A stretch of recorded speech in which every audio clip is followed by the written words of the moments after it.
connection with NSAC. The record establishes otherwise. Indeed, from Mr. Kinyua's affidavit sworn on 28 October 2022, it is clearly shown that on 4th July 2022, the chairman was in attendance of a meeting of NSAC and briefed the NSA on the status of the preparation of general election and sought to involve it fully on matters of security, both in context of ongoing activities and also to help them from time to time. I would like to refer you to page 31 of Mr. Kinyua's affidavit annexed to the notice of application, which was notice of motion, which was filed before this court to get the context. At page 31,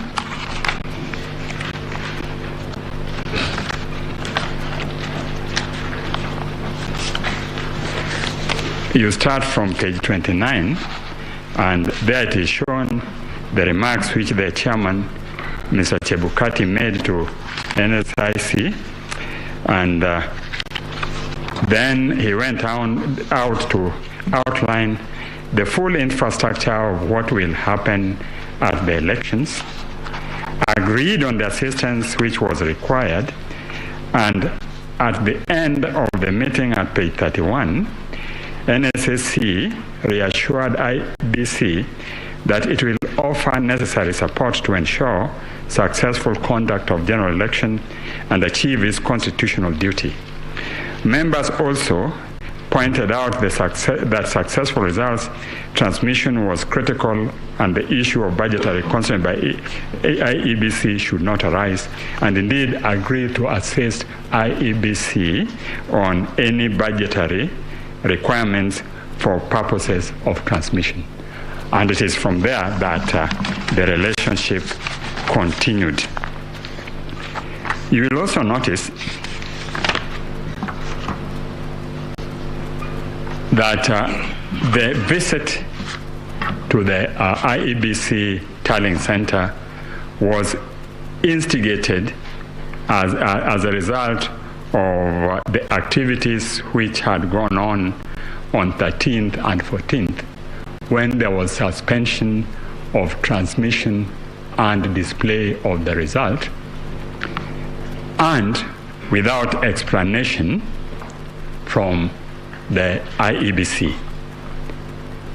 As deponed by Kinyua, he called the chairman and advised him that the NSC has intention to send a team to meet him and his fellow commissioners for purposes of discussing the security and implication of concerns surrounding transmission, tallying, verification, and declaration of results.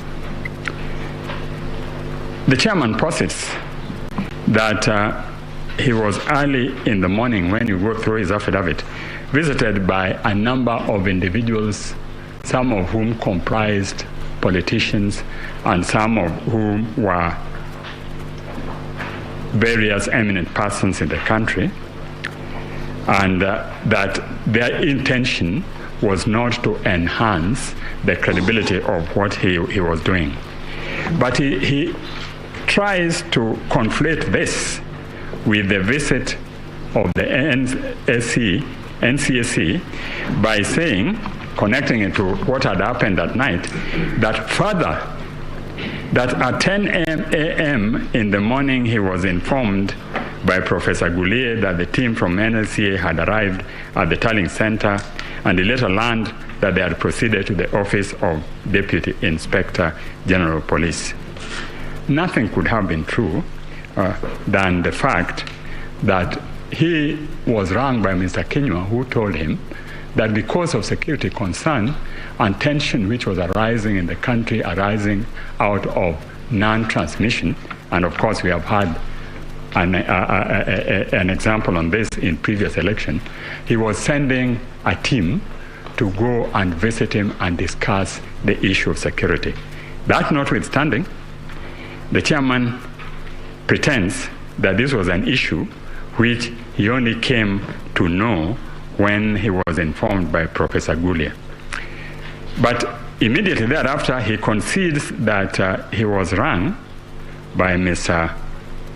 Kinyua, but pretends that the call was by Mr. Kinyua to tell him that the team was coming to discuss the succession procedure, which is a matter which, to his knowledge, neither him nor NCSC are involved.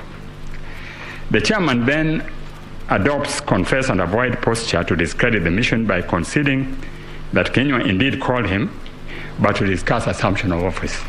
We know that assumption of office is a process which is statutory, and members of that office had been appointed and are known and are not members of NSAC or persons who went to see him.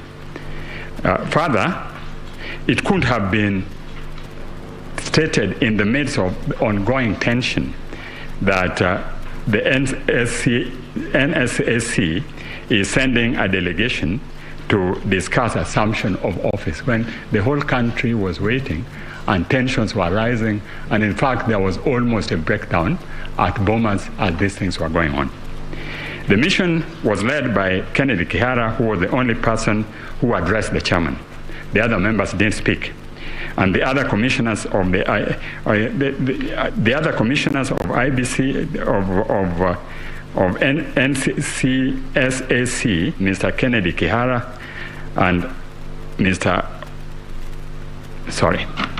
the mission was led by Kennedy Kihara, who was the only person who addressed the chairman, and the other commissioners of IBC. Mr. Kennedy Kihara, in his affidavit sworn on 28 February 2022, equally confirms that his whole presentation was to express the need to expedite the process of declaring the results and ensuring transparency in order to avert public anxiety. But the attitude of the chairman is exhibited by the contempt by which he treated this team. They were not met when they came. They managed to find where to wait, but they were kept waiting for 4 hours. Members of a security team in the midst of an election where tension was rising. Having led them, the chairman claims that Mr. Kihara proceeded to caution him, among others, that if IEBC declared the results with Honorable Ruto as the president-elect, chaos would erupt, and that the blood of dead Kenyans will be in their hands. But at this time, they were meeting not in the presence of Mr. Kihara and the chairman. They were all contingent of commissioners and the team from the security who comprised 4 other people. And he is trying to allege that an executive, a top executive of government, would have gone and made this declaration in the presence of all these people. This claim is, of course, denied.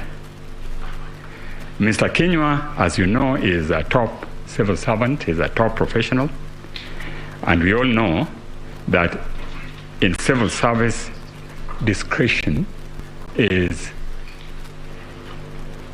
the promise of valor. I mean, in fact, they're so discreet that even in normal thing, they would not dare have the public know it. Curiously, the chairman reported the events which unfolded at the Tarling Center on 15th August to the police, and they filed both an OB and also made a statement. There was no mention at all of this heinous act. There's also not any mention of the visit in any of the numerous statements the chairman made. As is common in the divided house of IEBC, the chairman was supported by 2 commissioners who incidentally also went to the police and made statements, and both also failed Anobi, no mention of this incident.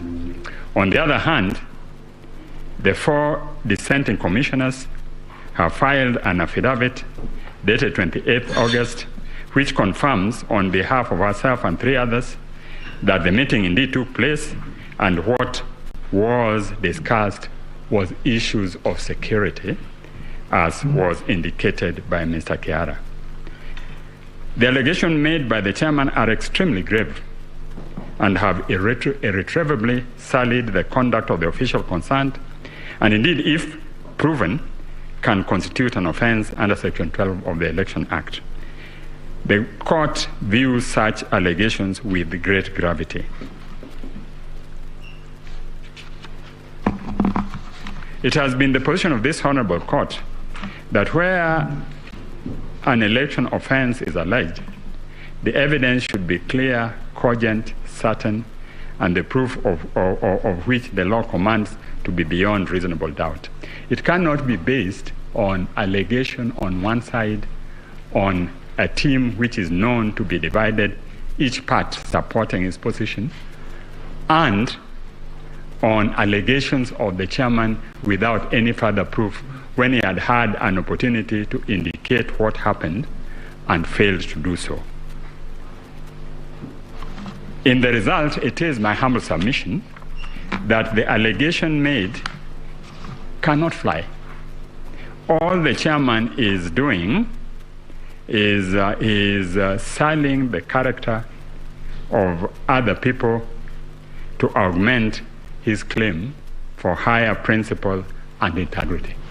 And at the end of it, nothing comes out of the allegation. Indeed, after that, they proceeded, considered the results which were not ready as at the time this team was there, and announced the result he wanted to announce.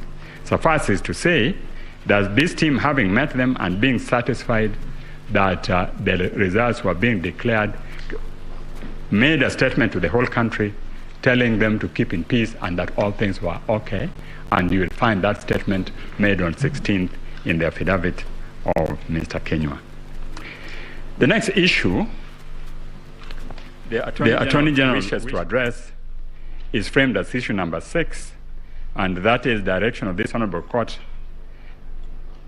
on queries whether IBC carried out verification, tallying, and declaration of results in accordance with Article 138(3)(c) and Article 138(10) of the Constitution. It is the contention of the Attorney General that the interpretation of the said article is a matter of public interest without going to the application of the article to the dispute before you. The parties have made submissions in connection with the above matter and will not try to take your time by repeating submissions already on record. In this respect, I adopt fully the submissions by Attorney General dated 28th August 2022. The starting point, however, are the 2 provisions which on the face of it have no ambiguity. They are clear and unambiguous. The Commission is established under Article 88 of the Constitution. Article 250 provides its composition as consisting of at least 3 but not less more than 9 members. Article 253 establishes the composition of each of the independent commission, and Article 253 provides its incorporation. Now, there has been interpretation both by this court and by the Court of Appeal as to what Article 138 it means. And in that respect, I would like to refer you to the case of Raila versus Electoral Commission, and that is the second petition of 2007, and at page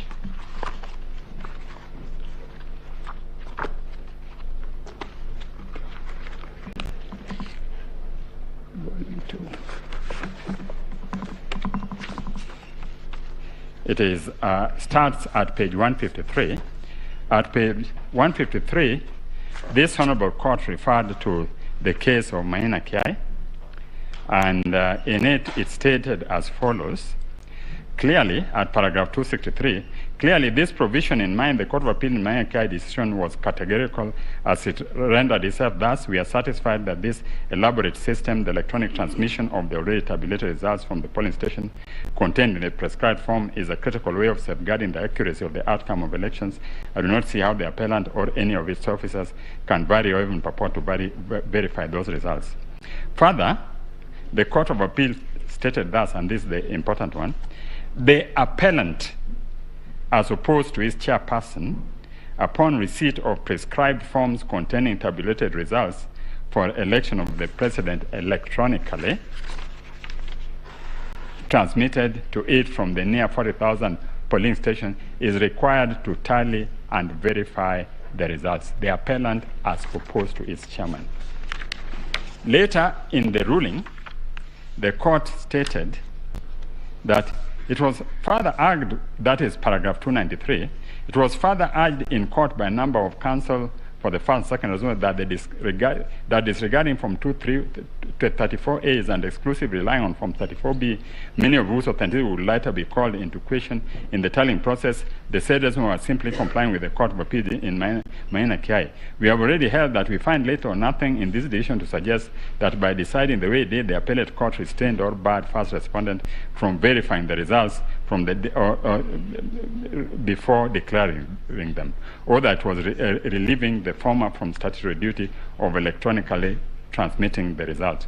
What the second respondent was barred from doing by the Court of Appeal and the High Court was to vary, alter, or change the results relayed to National Tallying Center from the polling stations and constituency tallying center under the guise of verifying. So here, when they say what the second respondent was barred from doing, they are referring to the chairman. And it seems to imply that the verification ought to be done by the chairman, whereas the court also quoted with approval the finding in Maina Kiai to the extent that the appellant, as opposed to his chairperson, upon the receipt of prescribed form containing tabulated results of election of president electronically transmitted, is required to tally and verify them. The Maina Kiai decision is expressly clear on the issue, and it states at page, I think it is page 104 of our list of authorities, authority number 3, in Attorney General's Case Digest and Bundle of Authorities, page 67 to 107, it says that we hold further that reference to the appellant in sub-article 3C is not to be construed to mean the chairperson, but rather the returning officers who are mandated after counting the votes in the polling station to tally and verify the count and declare the result. The appellant, as opposed to its chairperson, upon receipt, the appellant, as opposed to its chairperson, upon receipt of prescribed form containing tabulated results of the election of president electronically transmitted to it from the near 40,000 station, is required to tally and verify the results received at the National Tallying Center without interfering with the figures and detailed process. In Article 138.10, the chairperson then declares the result of the presidential election and delivers a written notification of the result to the Chief Justice and to the incumbent president. That is now circumscribed and narrow the role of chairperson of the appellant. So it is clear from that according to Maina Kiai, the role of the chairman was to declare the results, and the role of the IEBC was to tally and verify. And that is indeed consistent with the expectation of Article 10, our national principles and national values. So we humbly request this court to take this opportunity to clarify the position without, I think we need to emphasize, and based on what Justice Lena Ola was raising yesterday, the issue of prospectivity and retrospectivity. We're not going to that as the Office of the Attorney General. The Office of the Attorney General wants a clarification of this provision for future election and on how it impacts on other commissions. Is executive role conferred on the chairman, or the chairman is part of the commission and can only act in community with the commission? And that is consistent also with the provisions of the amendments which were done, some of the amendments which were done in 2017. You will notice that the commission has clearly delegated functions to the returning officers. Section 39(1)(a), that deals with National Assembly and County Assembly for them to tally and verify and declare. And 39(1)(b) deals with the right of the returning officers to tally, verify and declare the governor, senator, and county women assemblies. But the provision purported to confer the right on the chairman to deal with presidential elections, and that Maina Kiai was very categorical that it was contrary to the provision of the Constitution, and this is what they said. They said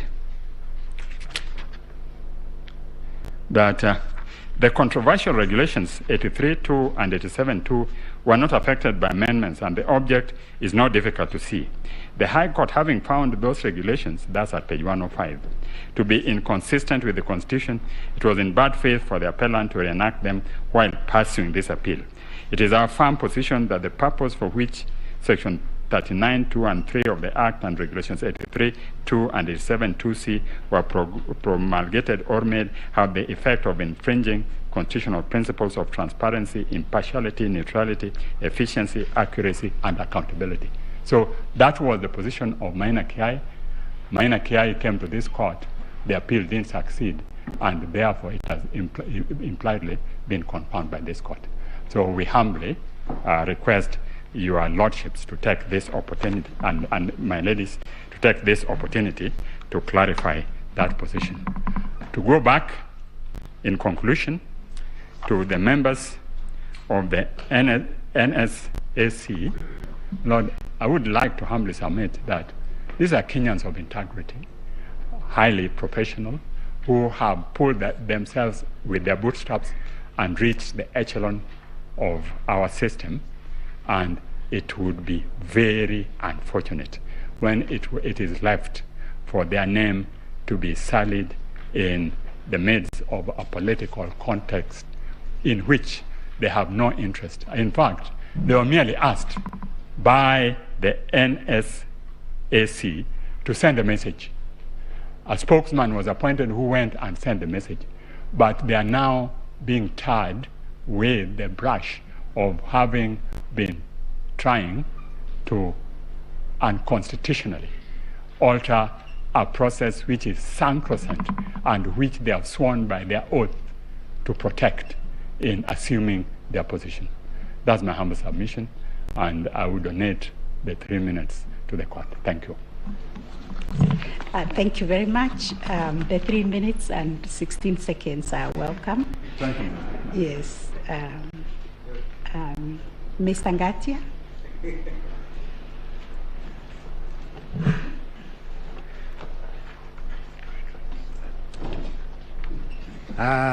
Thank you, Madam President. Please first allow me to introduce the lawyers who have burned midnight hours to present so many affidavits before you.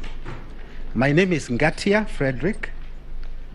I'm assisted by the following lawyers: Mr. Kirago Kimani, Senior Counsel; Mr. Kioko Kilukumi, Senior Counsel; Professor Kithuri Kindiki; Mr. Katwa Kigen; Dr. Muthomi Thionkulu, Dr. Linda Musumba, Professor Kivuva Kibwana, Mr. Elias Mutuma, Melissa Ngania, who I had the opportunity to present a matter in 2017 with her, Mr. Mwanza Ombati, Mr. Kipchumba Mokomen, Mr. Benson Milimo, Mr. Wilfred Nyamo Mati, Mr. Edward Mureu, Mr. Hilary Sigei, Madam Monica Nyogutu, Mr. Collins Kiprono, Wanjiko Nyaga, Emmanuel Kibet, Ian Shelela, Caroline Cherono, and Chris Ayeko. Most of them are in court number 1, following the proceedings very intently. Madam Chief Justice, I rise before you. I know it's been 2 long days. Please bear with us to oppose the petition filed by several petitioners. It is the first time in the history of this country that we now have 8 petitions. It must be a new strategy to disable the president-elect to mount a defense against 8 petitions within 4 days. But we didn't manage the impossible, and we now present our defense as follows. First and foremost, my lords, let us appreciate that these consolidated petitions arise from a presidential electoral contest. It is an electoral contest. Ideally situated, or it should ideally be resolved by electorate, the Kenyan voters, not by a court of law. But because it is also part of the constitutional structure of this country, this honorable court is granted original jurisdiction by the Constitution to resolve this contest. But in resolving this contest, it is necessary to bear in mind that all you have are affidavits filed by the contestants. The difficulty with affidavits is that one can structure fiction and pencil it as a pleading, as I'll be demonstrating. I will start with Article 38 of the Constitution, because to me that is the beginning of an understanding of this contest. Article 38 is the one that empowers a Kenyan to vote by secret ballot. And that simple sentence can be broken into 3 or into 2 parts. Voting by secret ballot, meaning it confers on the individual power to exercise a freedom of choice, unhindered by anything. Number 2, or the second part of it, the vote gives the citizen a power or a badge of dignity for self-actualization. Self-actualization in the sense that a voter is entitled to vote for a candidate of their choice.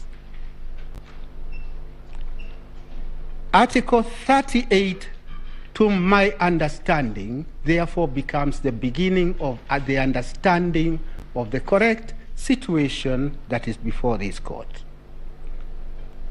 It is common ground, and this is important, my lords, that on 9th August, voting took place everywhere in this republic.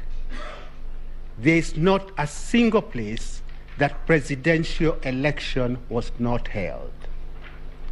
Even in Kakamega, Mombasa, presidential elections were indeed held. There is no area in this country that did not participate in that voting. Accordingly, legitimacy, I go to the next point, legitimacy of any electoral victory is predicated on the fact that voting did in fact take place.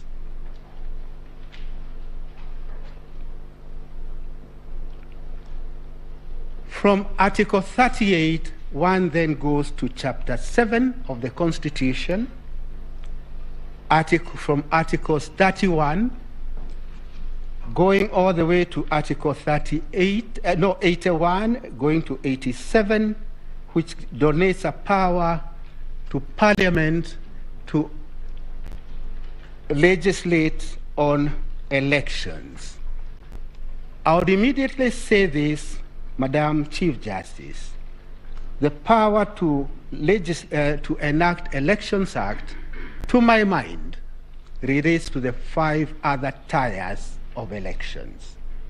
For the simple reason that for the presidential contest, the inquiry is defined in Article 140. The relief is defined in the same article, whereas in the other levels of elections, one could look at the Elections Act. But I'll come to that a little later. I'm doing first and foremost a broad introduction of the areas that we'll deal with.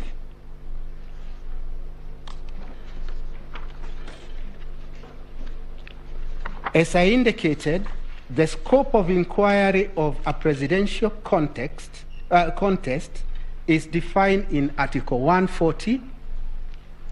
Before you are 8 petitions. They have mutated. Now they are 7. Oh, very well. Thank you. They have mutated to a large extent, particularly the primary petition. But my request at this early stage is this, that when you retire to consider your judgment, please carry out some surgery, see the mutations which have been added, remove them so that you are left with the original inquiry under Article 140. Why it is necessary to do so is because other things have been infused in this inquiry, like who is to be punished, who is to be castigated. Those are not matters that can be dealt with within the purview, limited purview of Article 140. As a matter of fact, when we argued Raila 1 in 2013, this apex court said a petition under Article 140 should be, I quote, concise, precise, and well-focused. Well-focused. It cannot be a meandering, never-ending saga involving other persons other than the inquiry which is specified in Article 140. As I indicated, since elections were held everywhere, that legitimacy then translates to the following. The people of Kenya did express their sovereign will. They did express that on 9th, and what is now under inquiry is whether that sovereign will by the 14 million Kenyans is to stand unhindered, or whether this court would consider any other remedy other than upholding the sovereign will of the voters. Madam Chief Justice, just barely 2 years ago, Ghana was in the same position that this court is in. They held their elections. A presidential candidate went to the Supreme Court. Identical complaints were made. Complaint number 1, ballot stuffing. Complaint number 2, votes ought to have included rejected votes. Identical with the complaint before you.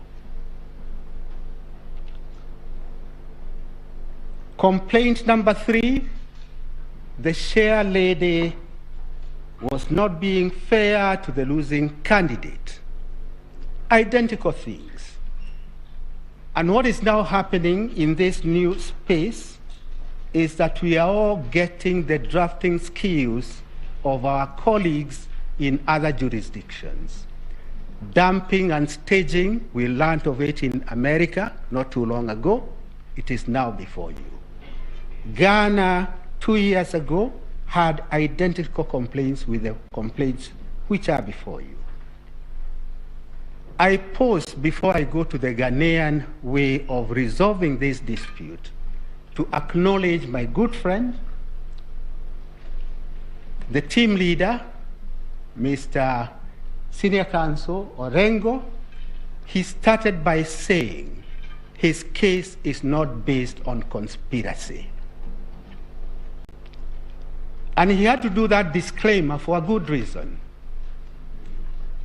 It is the reason that, other than conspiracy, there is no case. And I'll come back to that in a moment. I go back to Ghana.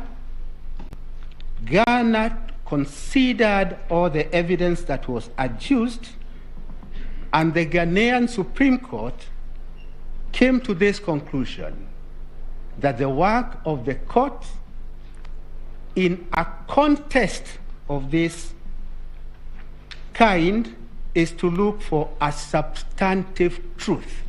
I underline the words substantive truth of the elections. Look for the substantive truth of the elections. That's their Ghanaian approach.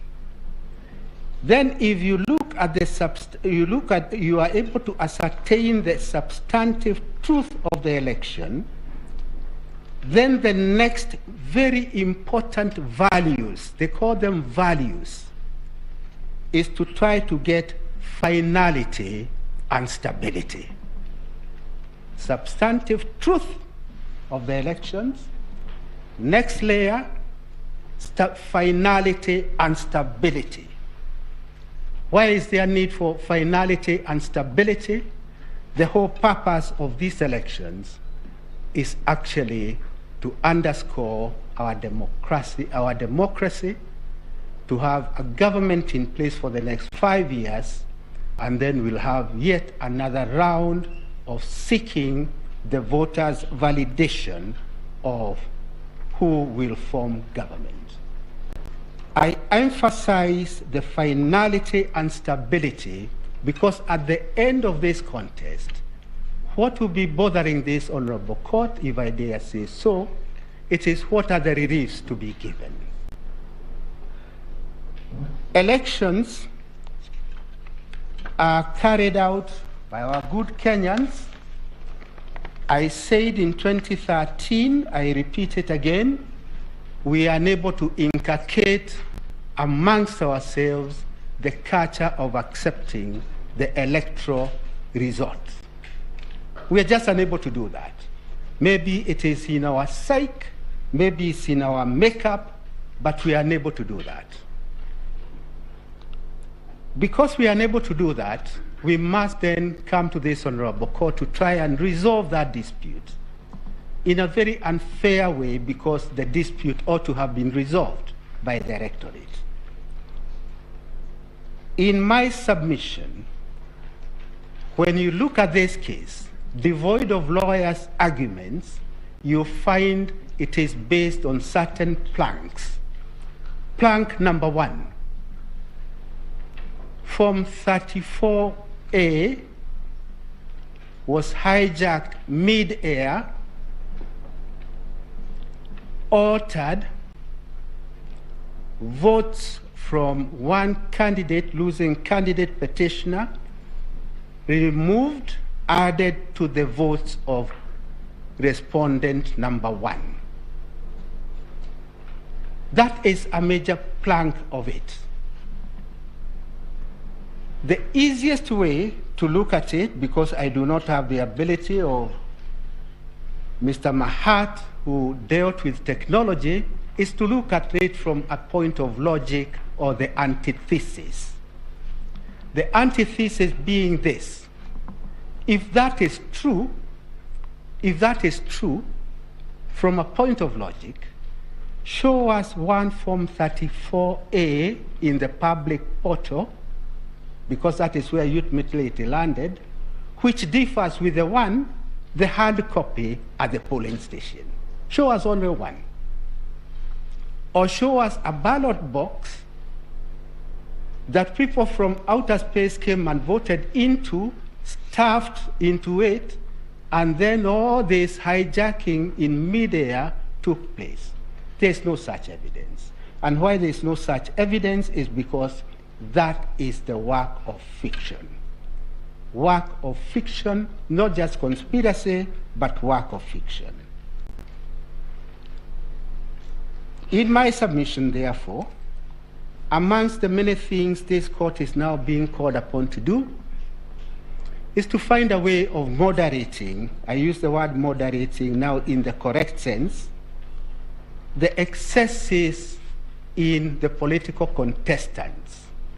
Excesses such as imagining that this Supreme Court can now take over the role of voters and do a court coronation of any candidate.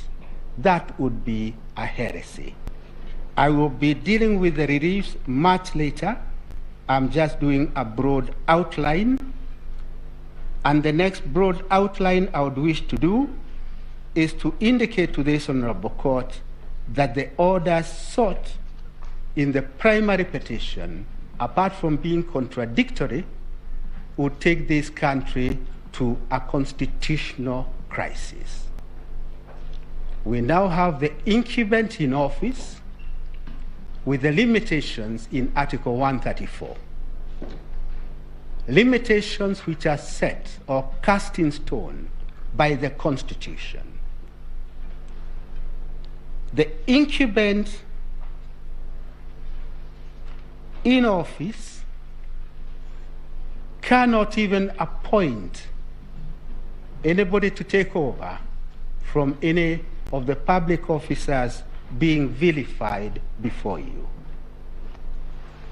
If, for example, and I say for example guardedly, this Honorable Court were to even countenance anything other than stability and finality, then a constitutional crisis would be triggered because the petitioner has repeatedly said he will not participate in an election held by IEBC under the chairmanship of Chebukati.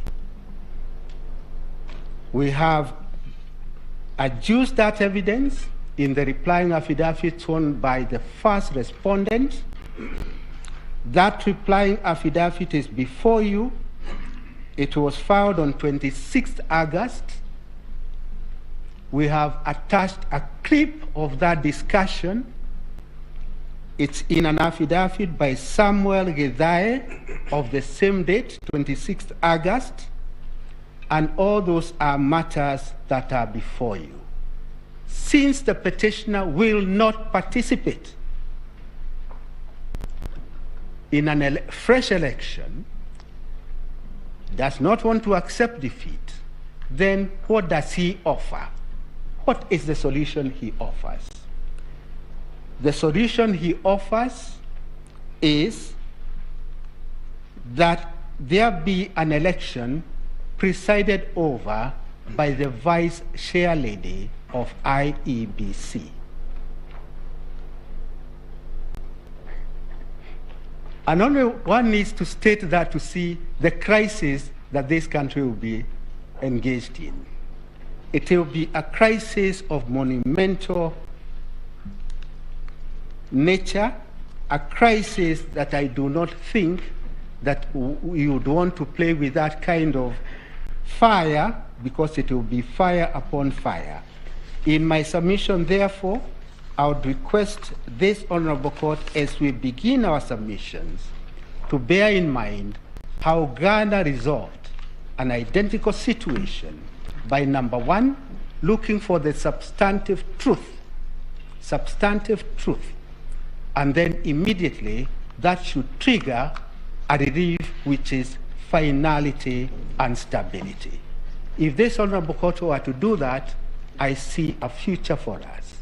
Any other solution, the crisis offered by the petitioner cannot be a crisis that this court can countenance, because your fidelity is not to anybody other than the Constitution.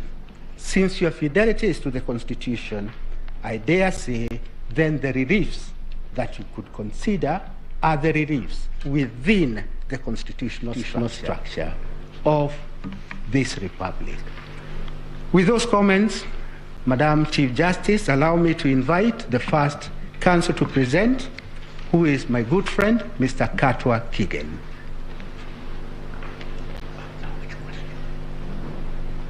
Mr. Katwa Kigen will deal with issues 1, 2, and 3.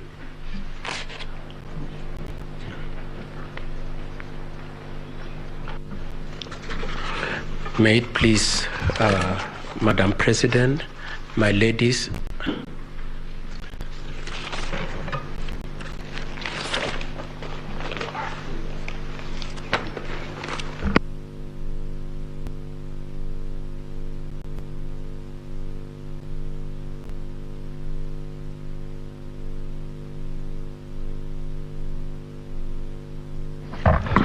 may it please you, my Madam President, my ladies, my lords, my name is Katwa Kigen. I propose to deal with issue number 1, 2, and 3, and may I indicate that in dealing with those 3 issues, I'll be dealing with them together with Dr. Mudomi. My lords and my ladies, the 3 issues are to this effect. The first issue relates to the integrity of the technology, and the wording of that issue is whether the technology deployed by IEBC for the conduct of 2022 general elections met the standards of integrity, verifiability, security, transparency to guarantee accurate and verifiable results.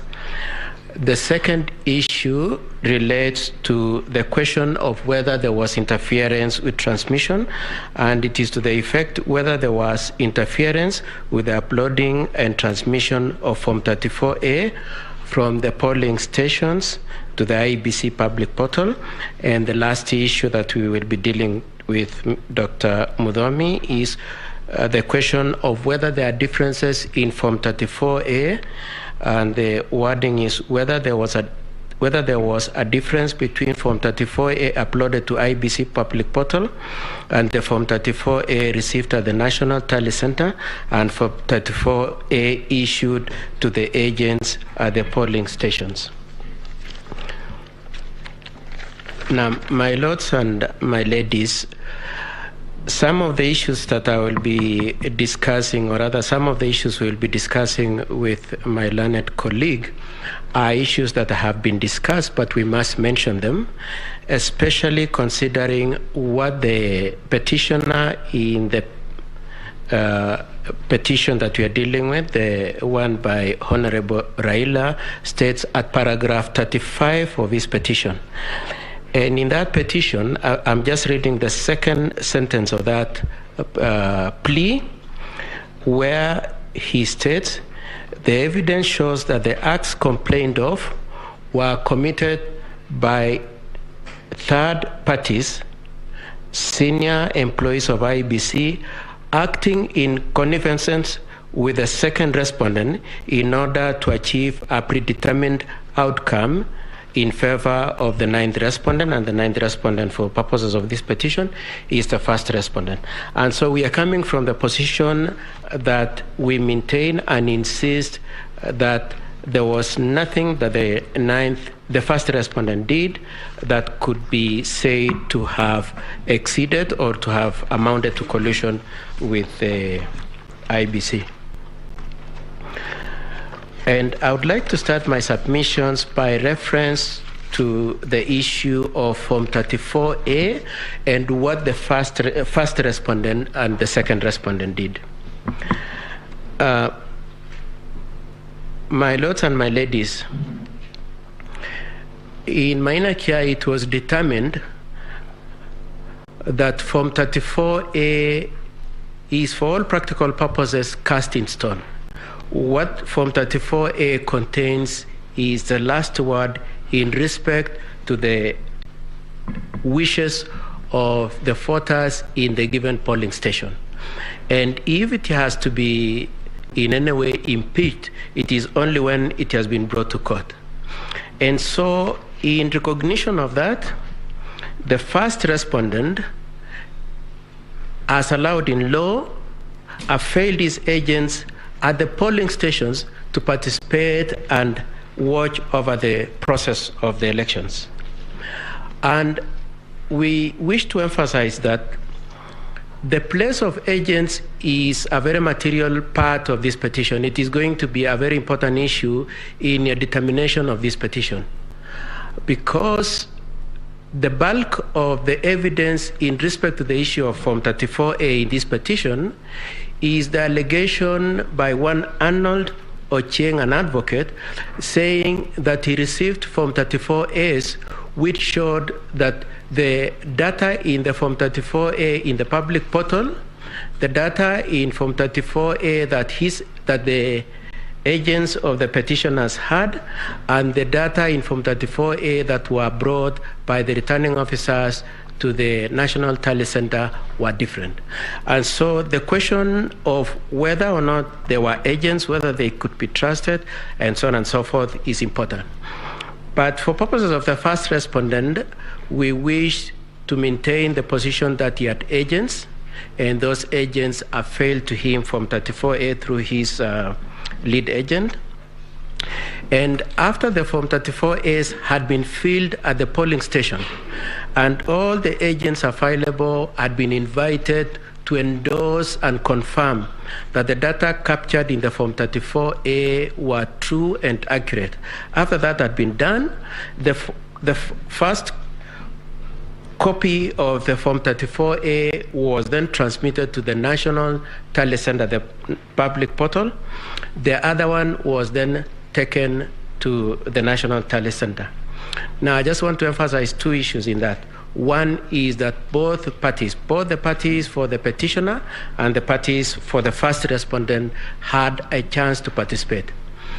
The second thing I wish to emphasize, my lords and my ladies, is that in the entirety of the petition, none of the Form 34As at the point of the polling stations have been presented as having been challenged at any point. So that then the irresistible conclusion that should be made from the point at which the Form 34A originates is that those Form 34As represented an accurate state of affairs at the polling station, both in terms of data and in terms of the integrity of the process of voting and the counting of the votes. And as I said, then the Form 34As find their way to the National Tally Center, both in terms of transmission and the physical delivery by the returning officer. Again, agents for both parties were given a chance, and as allowed in law, the first respondent made sure that he had representation of his agents and has presented some of those agents to vindicate and verify that the data that was eventually verified at the National Tally Center were the accurate data of what happened at the polling station and passed on to the National Tally Center. I would like also to emphasize that the two things that were supposed to be done at the National Tally Center was to determine the data, and secondly, to establish the security features of the Form 34S. Having said that, my lords and my ladies, and considering that especially at issue number 3, your attention is on the propriety and the integrity of Form 34A, I must submit that the petitioners have not adduced any evidence of any challenge of any Form 34A at any point in the national tally. And this is the second chance they have, having had an initial chance at the polling stations. There is none of the Form 34As that have been challenged. It is with this state of affairs then, and as a result of this process, that eventually we have the declarations of the result coming out to indicate that the total valid votes cast were 14,213,027, being a product of a process that was interactive and where all the parties were involved. It is a product of this process also that comes out with the result that the first respondents' total votes were 7,176,141. Now,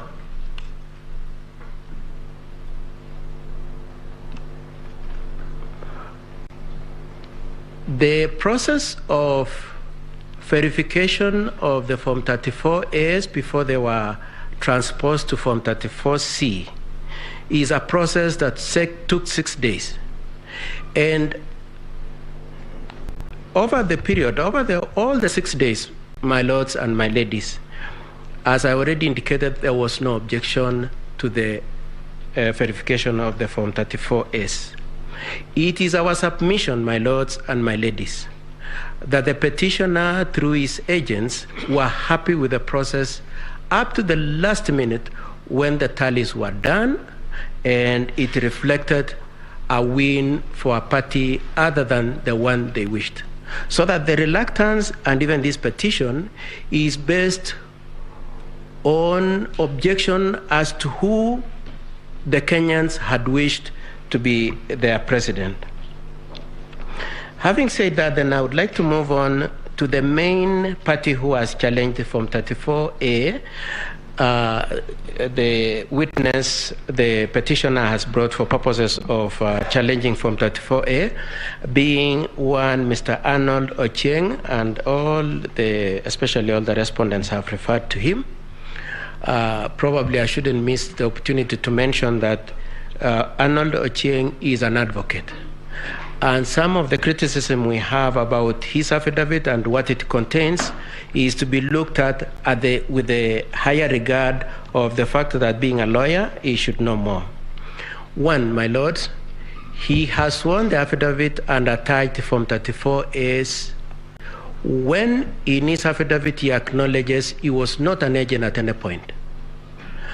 And so it brings in the point that that affidavit and what he says is hearsay.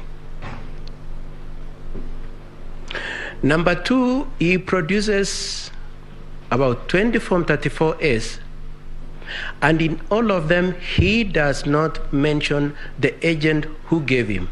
He does not say, I received. He says this Form 34A is defective because it has data that is at variance with the public portal. It is at variance with Form 34A that was brought to the National Tally Center. But he does not say at any point which of the agents gave him that Form 34A. Number three, he brings the Form 34As and says they were given to him in terms of either photocopies or photographs from the agents who were on the ground because he was not there. But he does not produce a certificate of electronic evidence to show that those agents have confirmed that indeed this Form 34A was properly generated and is capable of being treated as evidence of any property value in the consideration of your case, of this case, sorry. And lastly, my lords and my ladies, Mr. Ochieng then certifies that these Form 34As that I'm producing, having skipped, of course, certification from the point of agents, he does a certificate himself saying this Form 34As that he's presenting to court meets the criteria required by Section 106 of the Evidence Act, the electronic evidence. That certificate, my lords and my ladies, says it is a certification of a production of a video, when in fact the attachment he produces are Form 34A. And so, my lords and my ladies, in considering that item number 3, the issue number 3, we pray that you take into account that the principal witness on that issue of Form 34A has adduced absolutely nothing in support of the petitioner's case. Firstly, my lords and my ladies, on our part as the first and second respondents, and similar to what the third and the fourth respondent did, was to pick the Form 34As that the petitioner had brought and said they demonstrate that the Form 34As lacked integrity. And then we went to those polling stations and asked the agents and the presiding officers in those polling stations to confirm to us what they know about the Form 34As that Arnold had brought to this court. And my lords and my ladies will see that we have attached over 6 affidavits from the agents, and each of them say each of those forms were falsified. And I'm using the words falsified to be polite about the issue. I know my colleagues have said worse than that on that issue.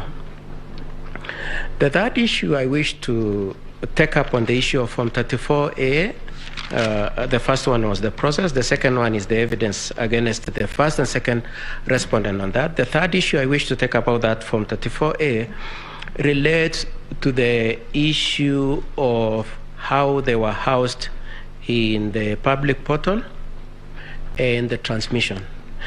And the first point I wish to observe and submit, my lords and my ladies, is that we pray that the court keeps the conscious awareness that the elections were not electronic elections. They were manual. The only issue that was electronic was voter registration, voter verification, voter identification, and the results transmission. And in these proceedings, our focus and attention relates to transmission.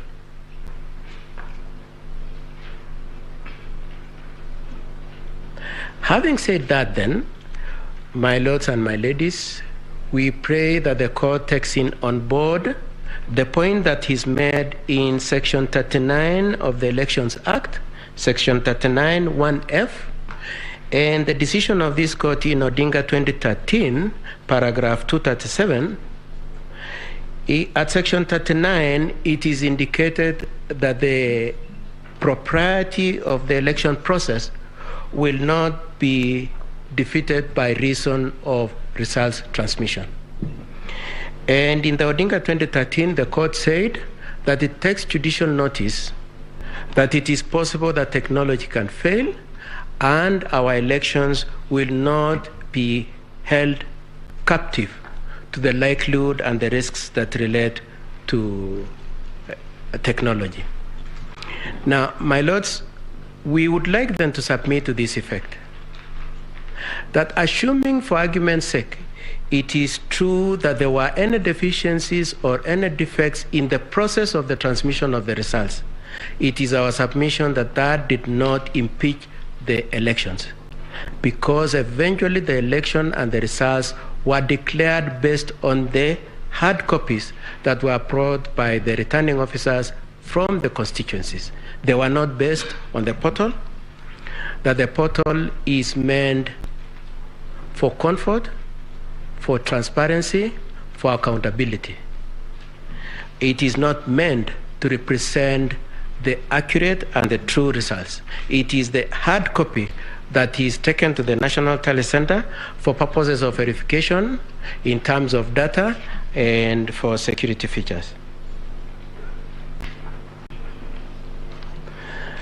Two last issues on that issue, my lords and my ladies, The first one, my lords and my ladies, is we pray that in reflecting on this issue of Form 34As and the alleged discrepancies and improprieties, you do note that the petitioners do not point out the variances that they are alleging exist. But most importantly, they do not come up with their own tally. They are saying the results that I just read a few minutes ago, that is 14,213,027 being the total valid votes cast, and the 7,176,141 in favor of the first respondent are inaccurate. They say that. However, they do not come forward and say this is the correct tally and it is based on what. And we pray that you take that on board in considering that issue. With that, my lords and my ladies, I submit that the petitioners have failed to discharge their burden of proof, which is above balance of probabilities, to demonstrate that indeed there was any deficiency or defect in Form 34A or in their transmission, and I adopt the submissions made by my colleagues, especially for IEBC. The second issue I wish to address, my lords and my ladies, is related to the same issue of transmission, being the alleged logs that third parties are said to have used to interfere, and in the words of the petitioner, to stage, to dump the Form 34As. And my lords and my ladies will notice that in support of this contention, the petitioners are relying primarily on two affidavits, one by John Kidongo and the other one by Benson Wesonga. And the chain of events is to this effect. John Kidongo swears an affidavit that he sat in some discreet place. He says somewhere in Karen. I don't know what he has against Karen. He says he sat somewhere in Karen with someone whose identity he doesn't disclose, and he was told that some log particulars were used to interfere with the results. Then we have the Nwesonga step in and purport to analyze those logs and say indeed his observation as an expert in IT is that those logs were used to interfere with the results. And we would like to observe a couple of things. The first one, my lords, as already submitted by my colleagues in the IBC, for the IBC, is that that evidence from Kidongo is a third level hearsay. It is based on information given to somebody who is not disclosed, and Kidongo is the third person in that order. By the time Benson Wesonga is purporting to do analysis, he is at fourth level of hearsay. But more interestingly, my lords, we took time to look at the logs, and what struck us was that one of the logs which had been manipulated, one of the logs escaped their attention, and it has a date 2017. I know my learned friend Mahat already explained how in the 2017 polling stations were used as part of those, possibly the matrix of the logs. On our part, we noticed the date 2017 and it piqued our interest. When we checked, my lord, we realized that indeed the particulars of those logs, or substantial parts of those logs, were parts of logs that had been posted by his friend, Professor Makau Mutua, in 2017. And they had just been lifted and purported to be the logs that had been used in 2022. In response, and without being technical, we put in an affidavit saying, these logs were the one tweeted in 2017, these logs were the one used in the petition in 2017. And what then Mark Kidongo did was to make a fast retreat and saw an affidavit saying, I am retracting what I said, I am retracting the allegations that those were the logs that were used. Now, unlike the first affidavit where he had said he had been given those logs by somebody else, he now comes and disowns those logs personally. He does not say, I have gone back to the shadowy person that I had used, and he has told me that I'm mistaken. He now takes responsibility for it and says they are wrong. But he not only says that and just leaves it there. He says, by the way, please understand me, they were meant for demo. He says that I had indicated them and they were meant for demo. And you look at that, you'll see that in his affidavit of the 28th August 2022. Now, my lords, more importantly for our petition, more importantly for our response to the petition, is that those are the only logs that had been presented for purposes, in terms of logs, those were the only logs that had been presented for purposes of challenging this petition, these elections. With Githongo's withdrawal of those logs, my lords and my ladies, we would have expected that then that element of the petition would not be given to you. You would not need to consider them again because they have been withdrawn. What happens then? One Justice Nyangaya walks in as a respondent and introduces new set of logs. And then, almost in character of Benson Wesonga, he jumps into those ones and now analyzes them and again says they demonstrate and indicate that there was interference with the transmission and the public portal. My lords, as my senior counsel Ngatia had indicated, we have a scenario where the petitioners were able to have friends in the part of the case of the respondents. And then we have the situation where Nyangaya as a respondent now makes a new petition, my lords. And we would like that to be an issue for your consideration. Whether you will look at the new logs that have been introduced by Nyangaya in the cause and purport that he is a respondent when in fact he is an extension and a surrogate extension of the petition. We submit, my lords, that and my ladies, that you should reject the attempt to have introduced a new petition, one, and number two, a petition that was filed out of time, and number three, that has been innovatively done by the petitioners to extend their case. We pray that you do find that the issues of the logs are dead and they are not available for your consideration. As my learned friend Mr. Mhat said, and Abdikadir said, we would pray, and Mr. Gumba also said, we would pray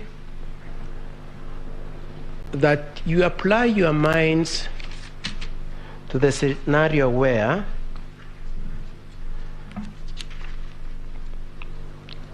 parties come and present to you petitions purporting them to be well-founded when in fact they are based on falsehoods, my lords. And my lords, we challenge you to exercise your capacity to be annoyed at this kind of conduct. Lastly, my lords and my ladies, I have been instructed to also say something about the arguments made by my friend Omutata in petition number 7, in which he argues that the data shows that indeed none of the contestants achieved more than 50+1. And I just want to say three things, my lords and my ladies. Number one is that Omutata, in paragraph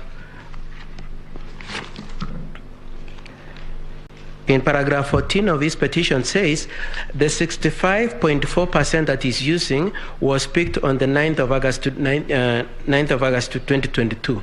My lords, as Maha had already explained, that figure kept changing, as by close of day on the 9th of August it had changed to 64.6, and by close of all the data it was 64.7. My lords, he used a percentage that was not static but was moving. The second thing, my lords, is that he used the wrong denominator. He calculated his data using the total registered voters as opposed to total registered voters in respect to the KIMs that had reported their data. And I think Mr. Mahat already explained that very well. And for all those reasons, my lord, we pray that you do not come to any temptation that indeed the 9th respondent did not achieve 50+1, but indeed to adopt the calculations as done by IBC. Thank you very much, my lords. I pray and request to cede ground to my friend, Dr. Thiongolo.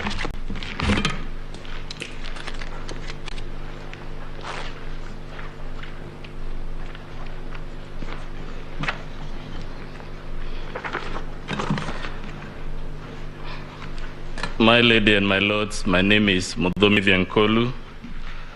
My senior started addressing you on the fictional aspects of the case before you, and I'll focus on showing you why it is fiction. And in the literature and the arts, they talk of several genres.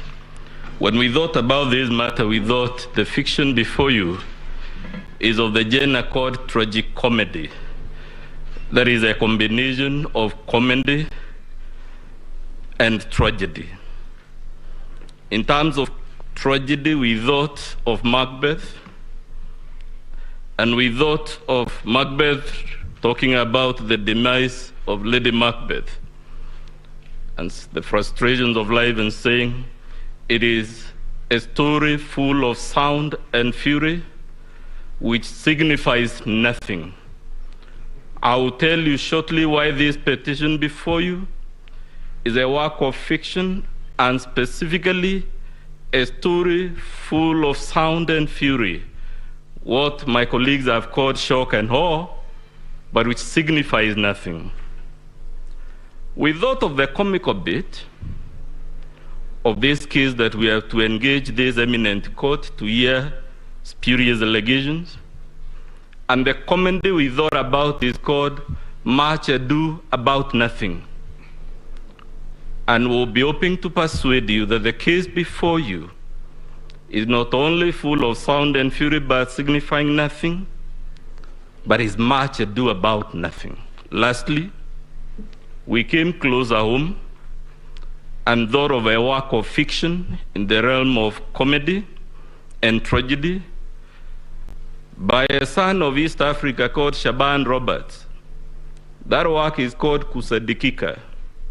And many of you, my lords and ladies who have read it, you will find it is a work in which people are invited to believe every allegation, however spurious, however preposterous. And we suggest to you that maybe the petitioner himself is taking you to be that country called Kusadikika by Shaban Roberts, in which if you're told the sun rises in the north, you don't apply your mind. Your challenge, my lady and my lords, is who do you believe amongst all these people with stories and counter stories? Is it the man whose name combines the names of two saints, John and Mark, and the third name, Githongo, who was head of ethics in this country, but has the audacity to produce before you forged logs? And when he is called out, instead of profusely apologizing, he says you yet another affidavit full of ifs and buts. Is it Arnold Ochieng Oginga, advocate of the High Court of Kenya, a learned man, to be fair, but who produced to you documents that were disowned by all the presiding officers, and documents he hasn't told you where he has found them, and which my classmate Mr. Mahat was able to show you have actually been doctored to fit into the narrative of the fiction? Or, my lord, are you going to believe Githongo when he tells you that the undisclosed man was demonstrating to him a Form 34A for governor, even though we all know the results for governor are not streamed on the public portal. Oh, my Lord, are we going to believe the 4 commissioners who we all saw day and night for 6 days and 6 nights? I use the word deliberately, my lady, because we never left our TV screens. 6 days, 6 nights. We saw them announcing results that had been verified, and you were told by Mr. Mahat, indeed, they announced most of them. But when the winner becomes apparent, so they suddenly turn around and tell you Mr. Chebukati is a bad man, he should be crucified. Are those the people we are going to believe, my ladies and my lords? Or are we going to believe the petitioner himself when he tells you in his petition and affidavit that the Honorable William Ruto intercepted, altered, staged, and then dumped Form 34A on the e-portal? My lady, why we thought this was the most elementary attempt at the fiction, if you do your math, what the petitioner was telling you is that the Honorable William Ruto was intercepting and changing on average 23 Forms 34A per second in the span of 8 minutes that he claims we staged, dumped, and altered over 11,000 Forms 34A. A question was asked yesterday, my lady, how do you and when do you change a Form 34A? And I will invite you to note from the structure of that form that most of the data comes pre-printed. The name of the polling station is pre-printed, the serial number. So the only things you would alter on that form are actually the things written by hand, either by the presiding officer or by the agent or the deputy presiding officer. 3 clusters of people. In the event there are 4 agents, we are talking handwritings of about 7 people. And you're being told the Honorable William Ruto had the capacity to intercept these forms, 11,000 of them in 8 minutes, and alter them. It is in the realm of fiction. And I suggest perhaps politicians should stick to politics and leave fiction to artists. Or are you going to believe, my lady, when you're told that the Honorable William Ruto had this young man with a laptop at the National Tallying Center, and that this is the laptop he was using to do these things called dumping, staging, and whatever not? I think we may have our own views about various citizens, my lady and my lords, but I am struggling to understand who is this fraudster that would walk to a laptop not in some remote place, some inaccessible place where all he has is the network, but he would go to the National Tallying Center with a laptop, and the only reason he has that laptop is to intercept results in the full glare of our TV cameras, in the full glare of all those security men and women that are in that tallying center, under the eagle eye of all the agents. It is simply spurious.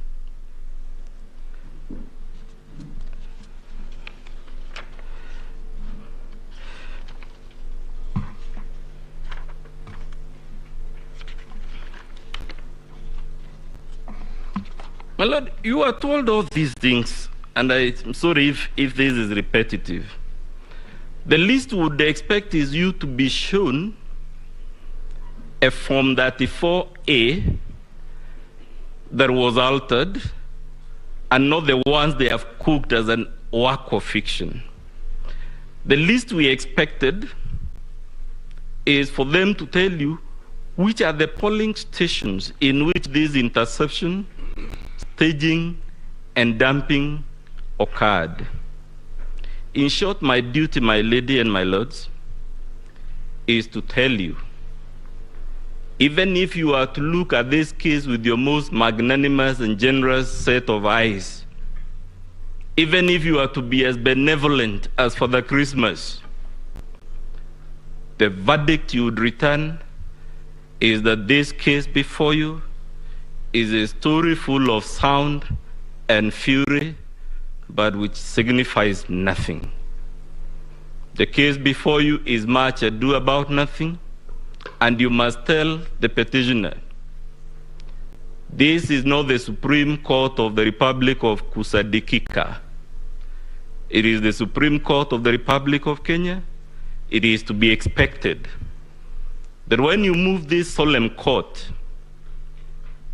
you don't put us in exercises that leave other civilizations wondering why we have to waste the time of the Supreme Court, or God forbid, even the small claims court, dealing with allegations of the type before you, which cannot be believed even by the most gullible person. Let the works of fiction be left to Hale Grissom, James Adley Chase, James Bond. This is a solemn platform. I regret and I pity all of us that we came to deal with such a spurious matter. Thank you very much.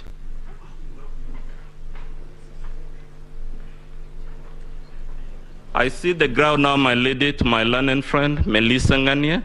She'll take over on issue number 4 and 5.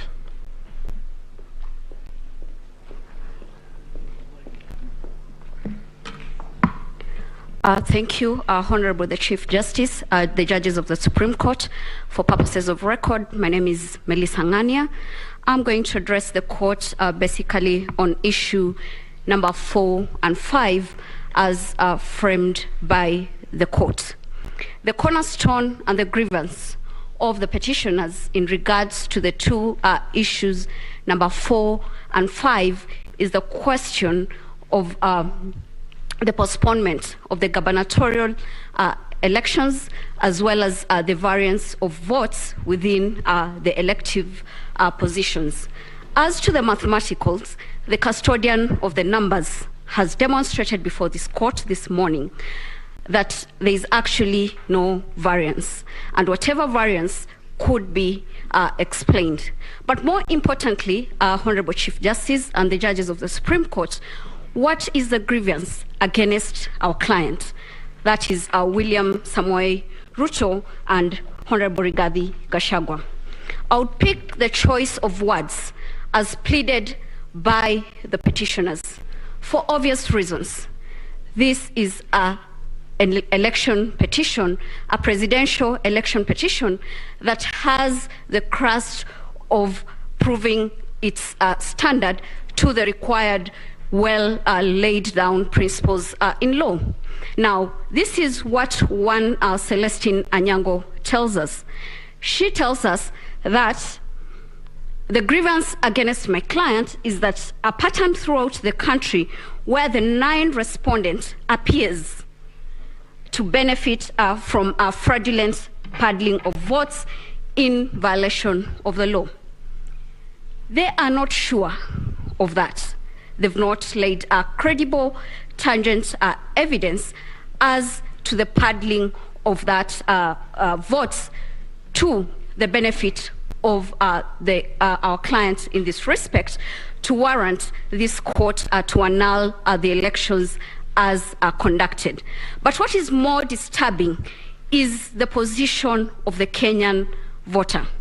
As laid down by my senior counsel, Fred Ngatia, that is to be found under Article 38 of the Constitution. But more importantly, we have a history as a country. We are a country that has been privileged to legislate on each and every issue that has been litigated before these courts. We are a country that even legislates on the time between which a president should be sworn in in office for obvious reasons, because of the history that has culminated around our electoral law jurisprudence. Now, the appreciation of the cornerstone of Article 38 then would seek refuge in the Constitution of Kenya Review Commission. This court, in the famous BBI case, categorically stated the history behind our constitutional making process. I'll not wish to regurgitate the same, but I'll beg the court, when you retire to write your judgment, to adopt your paragraphs of that decision, paragraph 415 to 441 in that respect. Again, Honorable Chief Justice and members of the Supreme Court, judges of the Supreme Court, then what culminated to the Article 38 of the Constitution. In the final review, for us to get the gist of the Kenyan voter, because all that we are trying to help this court to realize is that what was the will of the Kenyan voter as expressed in Form 34A. And the Kenyan voters said what they wanted, and that is to be found under page 51 to 52 of that report. Now, coming to my submissions on Article 38 in that respect, their views were finally codified in our Constitution under Article 38 in that respect. For purposes of emphasis and so that we do not lose the trajectory of the Kenyan voter, this is what Article 38, Clause 3 says. Every adult citizen has the right without unreasonable restrictions. That is the underlying word. The Kenyan voter wants to vote without unreasonable restrictions, to vote by secret ballot in any election or referendum. What we've been told is that there has been the restrictions of postponement of gubernatorial elections. There have been the restrictions of what happened in Bomas. A Kenyan voter is not interested in that. They want their vote to be traced and traced with the precision that is required. How then do you trace the vote in that respect? Form 34A becomes crystal clear. The petitioners have not challenged Form 34A in that respect, so that the votes that were cast and tabulated in that respect remain unchallenged. And where they have challenged, we have demonstrated before this court that it is unfounded, it is based on generalization, and it is based on conjecture. It cannot stand the test of what Kenyan voter would want. More importantly also, Honorable Chief Justice and members of the Supreme Court, is that how then do you establish at the polling stations? Because the problem that we are having is that there are no agents who have demonstrated any problem with the voting at the polling station. Regulation 81 of the Election General Regulations provide what should happen after the voting has been conducted. That is, the valid votes to be put together, the rejected votes, unused ballots, and counterfeits. They are to be preserved for an election court. Nowhere have we been told that none of that happened, or that there was a problem with whatever happened at the polling stations. Honorable Chief Justice and judges of the Supreme Court, Justice Njoki Nungu in 2017, in her dissenting opinion, had this to say, that agents are very important part of the electoral process. These are the agents of the different presidential candidates. Now, if they are not present to certify their role, they should then not blame any other person in that respect. We have established with our agents and filed the affidavits in that regard that indeed the Form 34As were issued to us, and it reflects what IEBC posted in the portal. The petitioners have not discharged that burden. They cannot now come back and say that they would want to challenge an election by failing to do that which they are required in law to do. What has happened? We've been told a lot of stories. We have 8 petitions, all trying to explain a lot of things. In my concluding remarks, I'll seek refuge in the Holy Book. In Proverbs 10:19, it tells us this: when words are many, sin is not absent, but he who holds his tongue is wise. They've had to use 8 petitions to say what they want to say. In those abundant words, then sin cannot be lost in that respect. It will be my humble prayer that the petitions before this honorable court be dismissed. I'll take this opportunity to welcome my learned senior, Professor Kithure Kindiki, to address you on the 6th issue. I'm most obliged.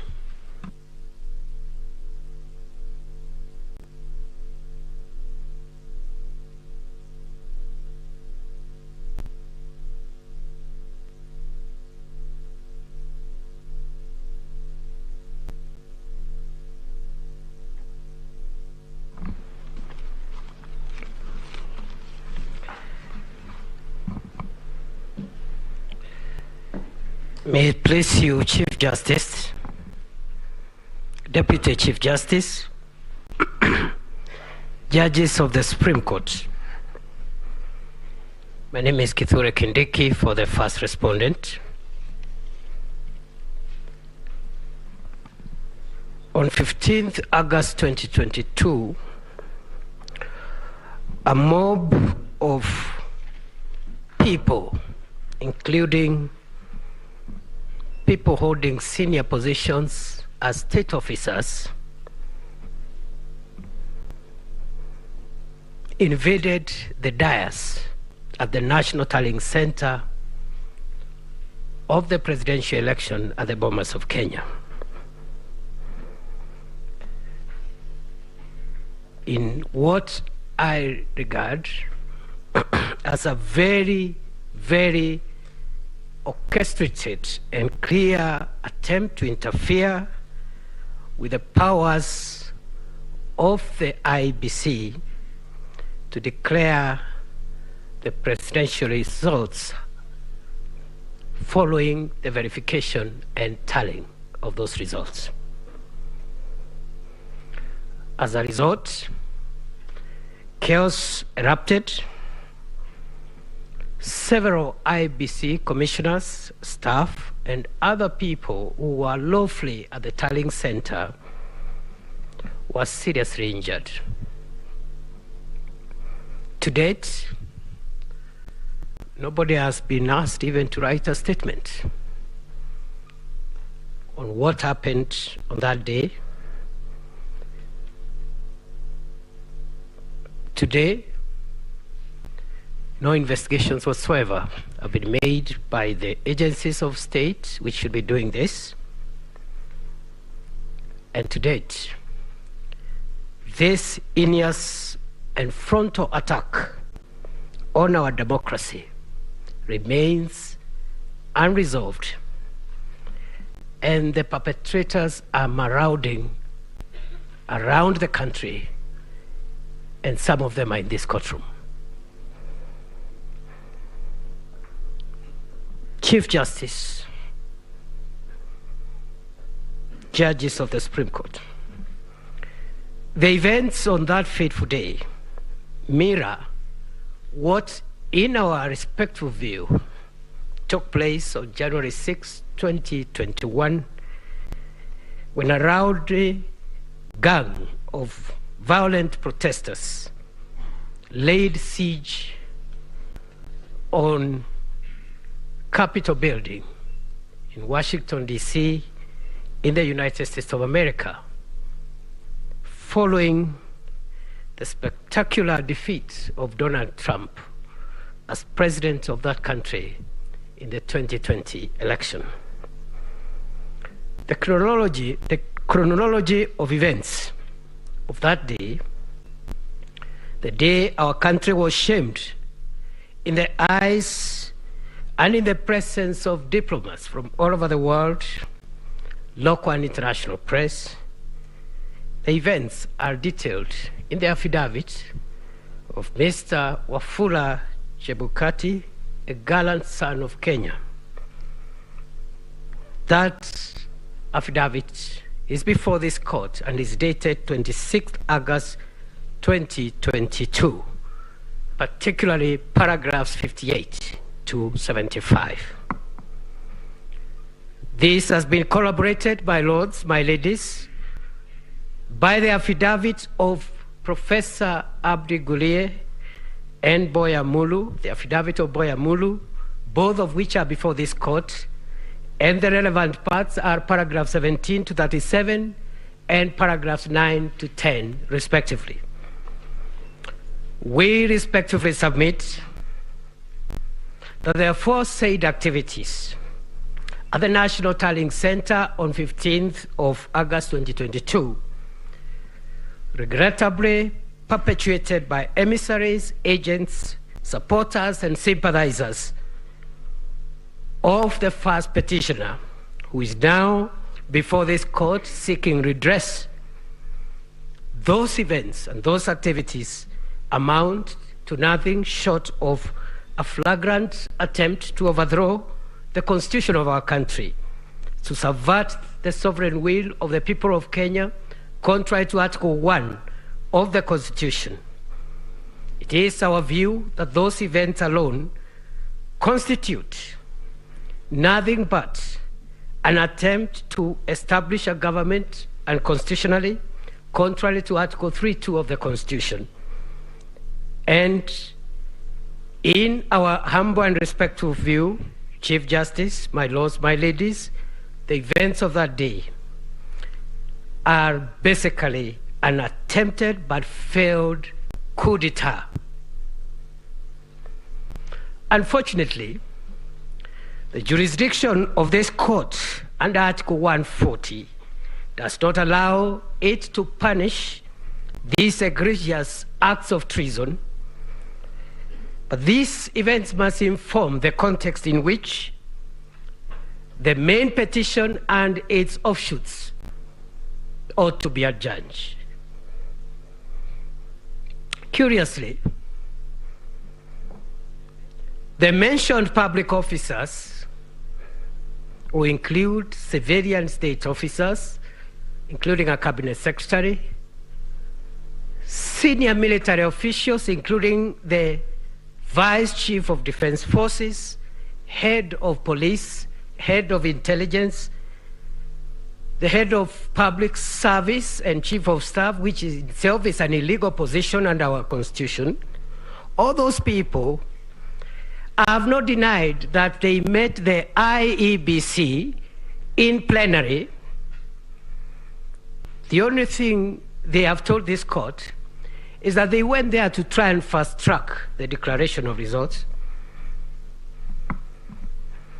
and not to do what Mr. Chebukati has told this court on oath, which is they went to go and try to have the first petitioner declared as president of the Republic, or otherwise force a runoff between him and my client. With tremendous respect, we ask this court to consider those acts as not only destructive to the independence of our institutions, but more particularly an affront on Article 249, 2A of the Constitution that describes the IEBC and other such independent institutions in the following words, that they are independent, and I quote, and are not subject to direction or control of any person or authority. that includes, in our humble view, positive and negative interference, even if, for argument's sake, which is denied, those heads of very sensitive institutions walked into a plenary of the IBC to fast-track the declaration of result. Even that in itself is illegal and unconstitutional.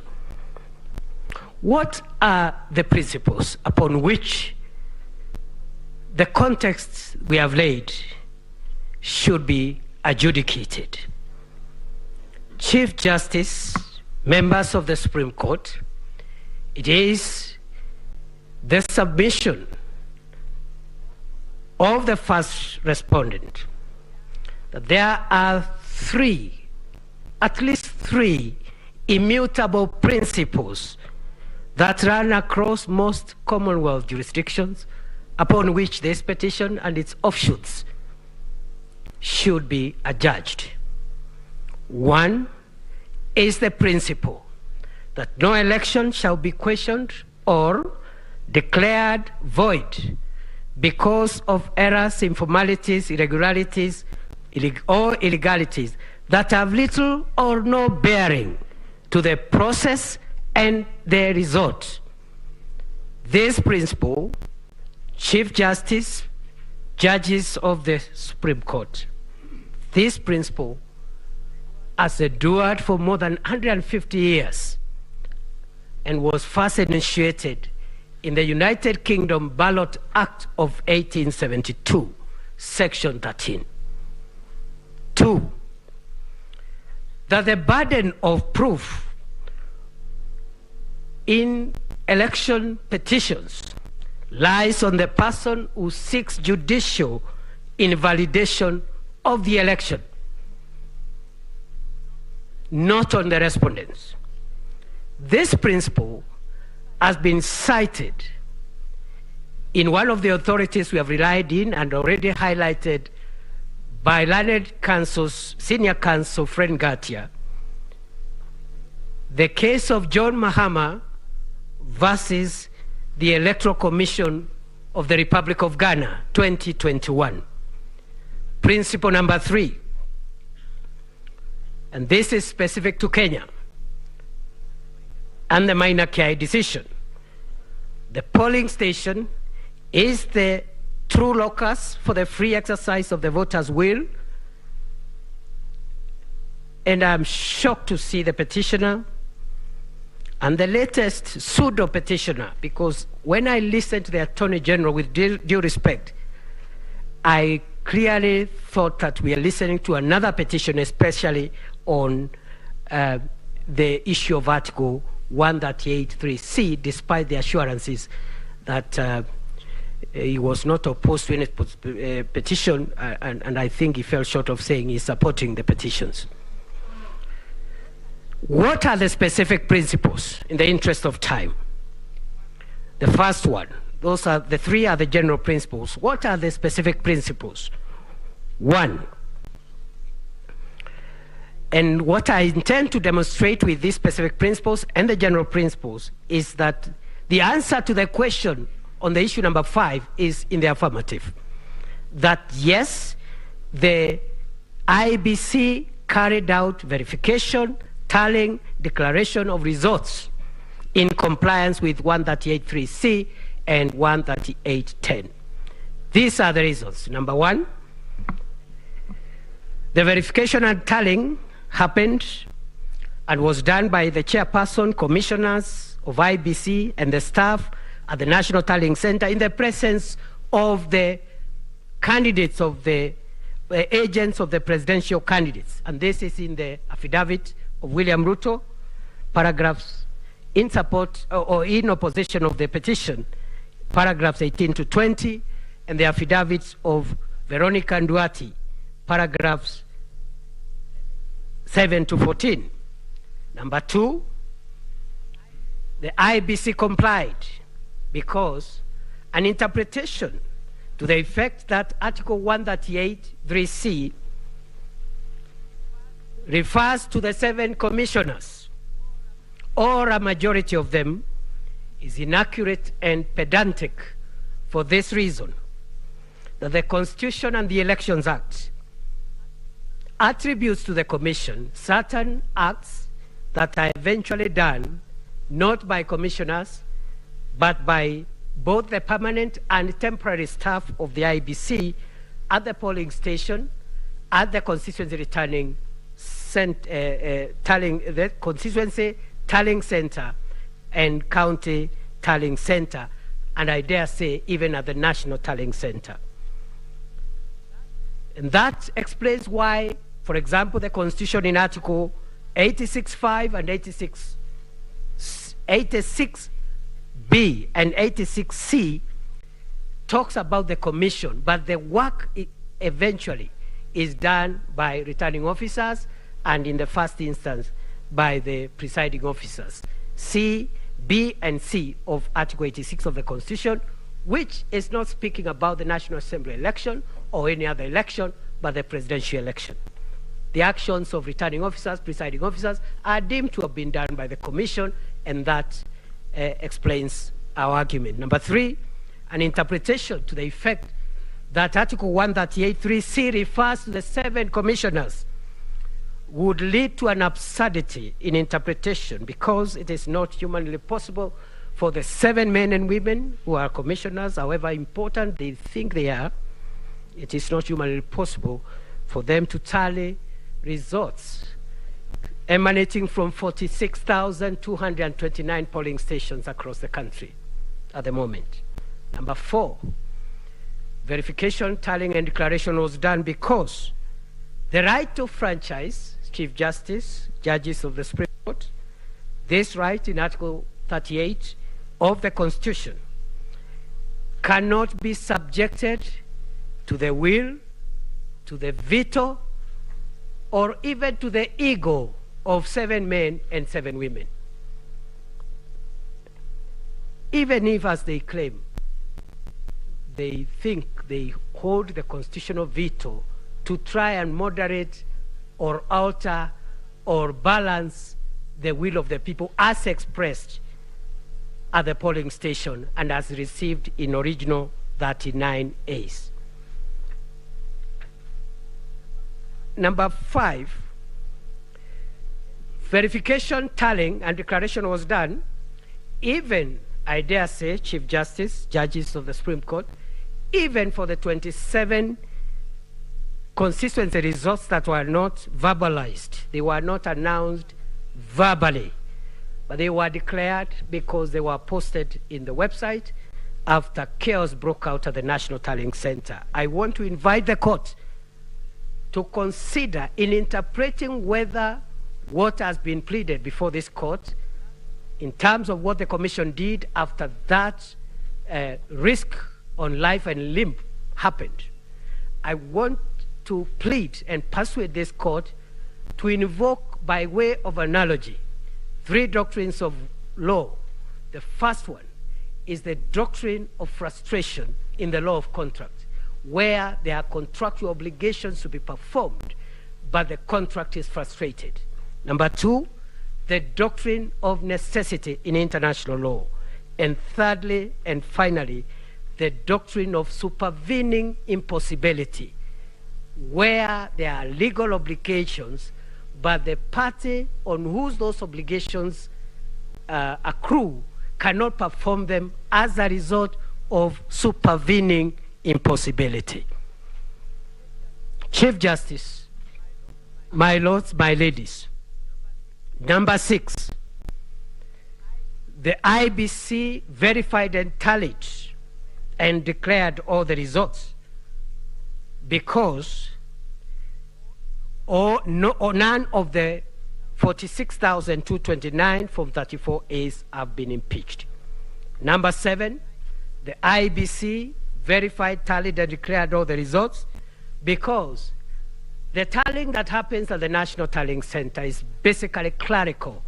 And I think the commissioner should know none of them, including the chairman, has any role whatsoever that is significant other than just recording the clerical and arithmetical issues. And this is so and this explains why, even when there are discrepancies between what was transmitted through electronic means and what comes as a physical form, the best that the chairperson, as the returning officer, can do is to note the errors in the error form, and only this court can actually interrogate and decide on the fate of those discrepancies.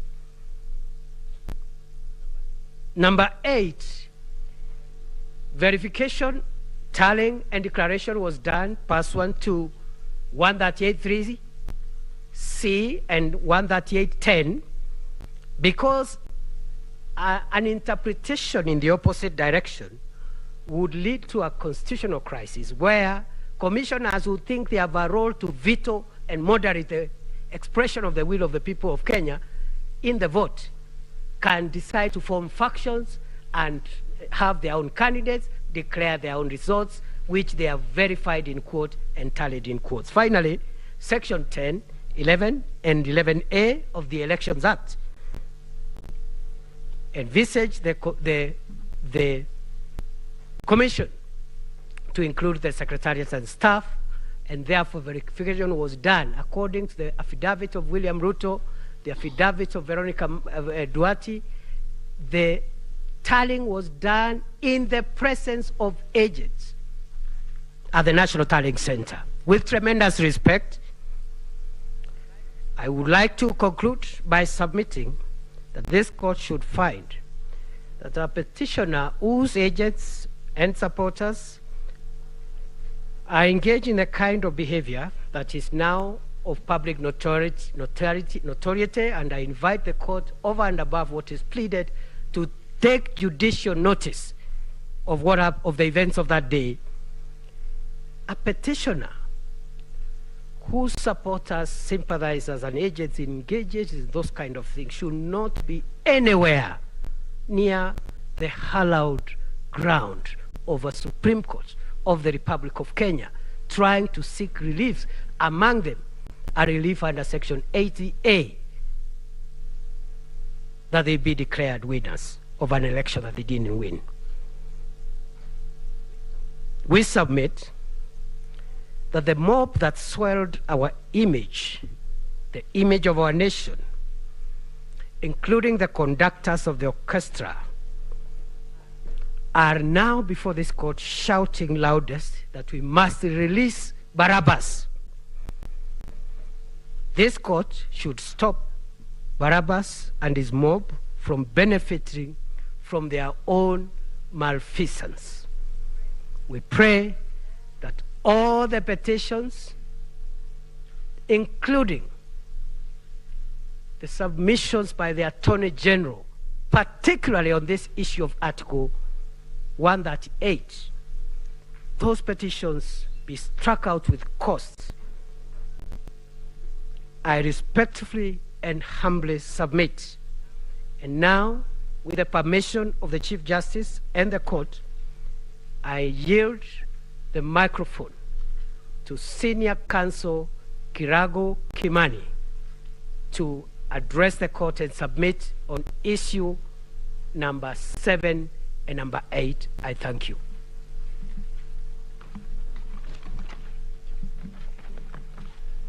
May it please the court, I will not, my name is Kirago Kimani, I will not address you on issue number 7. I believe it's been adequately dealt with by the IEBC and its chairman. I will address you on only issue number 8, and I will try and avoid rehashing what the IEBC and its chairman addressed you, in my humble view, very effectively. This is simply looking at the test that has to be met by the petitioners in order to determine whether the election should be nullified. And you've settled this as far back as 2013 in Raila petition number 1, or it was petition number 5 actually, but it was the first election petition under the new constitutional dispensation, and repeated this in 2017. The long and short of it is that the question you must ask is whether it has been demonstrated that the election was conducted so badly that it was not substantially in accordance with the law relating to elections, in this case the Elections Act and Articles 81 and 86. The burden is squarely on the petitioners to demonstrate indeed this is the case. The word used by Section 83 is magnitude, of such magnitude, really. It is not enough to demonstrate there were irregularities. It is not enough to show that there was a breach of the law. But it has to go beyond that to show that it affected the outcome. Has that been done? I'm not going to take you through the multiple allegations of irregularities and breaches of the law. But I've tried to look at these petitions, the 7 surviving ones, and I think there are approximately 46 allegations of breaches of the law and irregularities. This is a classic case of throwing everything other than the kitchen sink at your opponent. There are a lot of overlaps, but by and large, everything that could be said has been said. And I'll come back to this. The kitchen sink did show up a little later. But I don't want to walk you through all of these allegations. Let's just look at a few of these. It's alleged that there has been an infiltration of the IEBC system. I'm not going to rehash what Mr. Mahatomane so well explained to you. But I think these petitions are an invitation to this court to lay down the law. It's one of your jobs. That it's not enough to show up here and throw things out there and say, we hope some of it will stick. No. People must be held to account. They must be told, show us where the evidence is. And indeed, this is what Rule 9 of the Supreme Court Presidential Election Rules requires, that when a petitioner presents a petition, they will also furnish evidence. Has that been done? In my humble submission, no. This evidence of infiltration, in the first instance, was put in various affidavits. John Mark Githongo, you've been told about how he recanted this. There were allegations in various other affidavits. And what happened then? There was a robust response from the referee, the IEBC, and the first respondent. And then what do we have? We have a second burst of alleged evidence in the nature of an affidavit by George Njoroge. And we are not even, we did want to start playing games by saying this evidence should have come at the start, as the rules require. So this case keeps being panel beaten as we move along. And it's not just petition number 5 where this happens. It has happened in another petition where you were addressed about 291 constituencies and not 290. I believe there was a question from a judge directed at this, because there's a short answer to that, but the question was not directed at me. But that wasn't even pleaded. So what we have is a situation where you keep being told new things as we move along.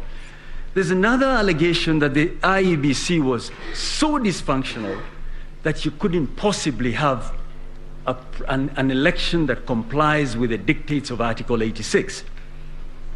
And we are told that this started even before. Now the question is, why wasn't a challenge made to the mandate or to this institution before the elections? An Article 140 petition is very narrow. It concerns the results and nothing more. This petition has been turned, or these petitions, by many of the petitions, has been converted into an attack on the second, on the chairman or the chairperson of the IEBC. It's not the function of the court to look at the conduct of the chairperson with a view to taking action. You were addressed in great detail as to why or how he has affected the last 2-3 elections. So what were we waiting for when Article 251 tells us what to do? The Leadership and the Integrity Act tells us what to do. Let me very quickly, without going into any more of these 46 alleged irregularities and breaches of the law, just try and illustrate just how bad these petitions are, or how lacking in substance they are. And I will, Mr. Mahat Somane, my land friend Mr. Mahat Somane has spoken to this, but I want to illustrate by showing you just a little bit about what was contained in the affidavit of Arnold Odinga, Ochieng Odinga. And if I could just, if it could be put up, I want us to look at what has been presented before this court. And it's quite easy to come to this court and say, listen, somewhere between the people expressing their will and the declaration of the results, there has been some tampering. Let's look at what they say. Paragraphs 81 to 91 of the affidavit of Arnold Ochieng Odinga says that there was willful, deliberate, and criminal tampering of certain results, and they've identified 41 forms. What I suspect they did not expect to happen is that the IEBC would respond to just about each and every one of these forms. Let's look at just one sample. And before we do that, what are we trying to achieve? We'll look at a Form 34A from the IEBC portal. We will look at Form 34A delivered by IEBC to the court. We will look at an affidavit from a presiding officer, and we'll look at an affidavit from an Azimio agent, and we'll look at a Form 34A provided by a UDA agent. The affidavit of the IEBC presiding officer is not part of the slides, but we will be able to compare these documents. If we could skip this next slide so that we move quickly. Let's skip that slide, please. Now the question is where the petitioner's fraudulent 34, where allegedly fraudulent 34A came from, and I'll return to that at the end. Let's just look at Kibagare polling station. The next slide, please. If you look at the signatures, one of the signatures is an ODM agent, Mr. Eric Atuma. Now the petitioner in petition number 5 has filed many affidavits in response to the respondents, including the first respondent. They have not responded to this. They have not challenged this, but they put it out there as an illustration of what games were played either by the referee or in concert with the first respondent. So the first thing you note is the signatures of the two agents. The next thing I'd invite you to look at is what the votes were according to the IEBC portal. And Malan from Mahat Somane invited you. The portal is up and running. Check this. What was the total of votes cast, or what was for the two candidates in Kibagare polling station, stream 2 of 7? Raila Amolo Odinga, 244. Mr. William Samoei Ruto, 114. Let's go to the next slide. if you look at the affidavit of the presiding officer, he's produced a similar Form 34A. It says it gives the same outcome.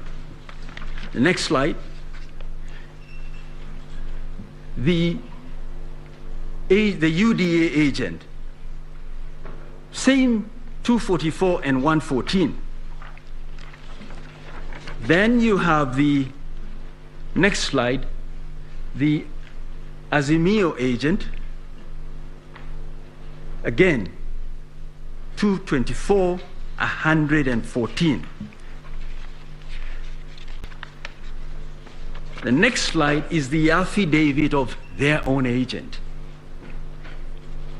He says, what is in Mr. Odinga's affidavit is not what I submitted to the party. They decide, we're not going to respond to that.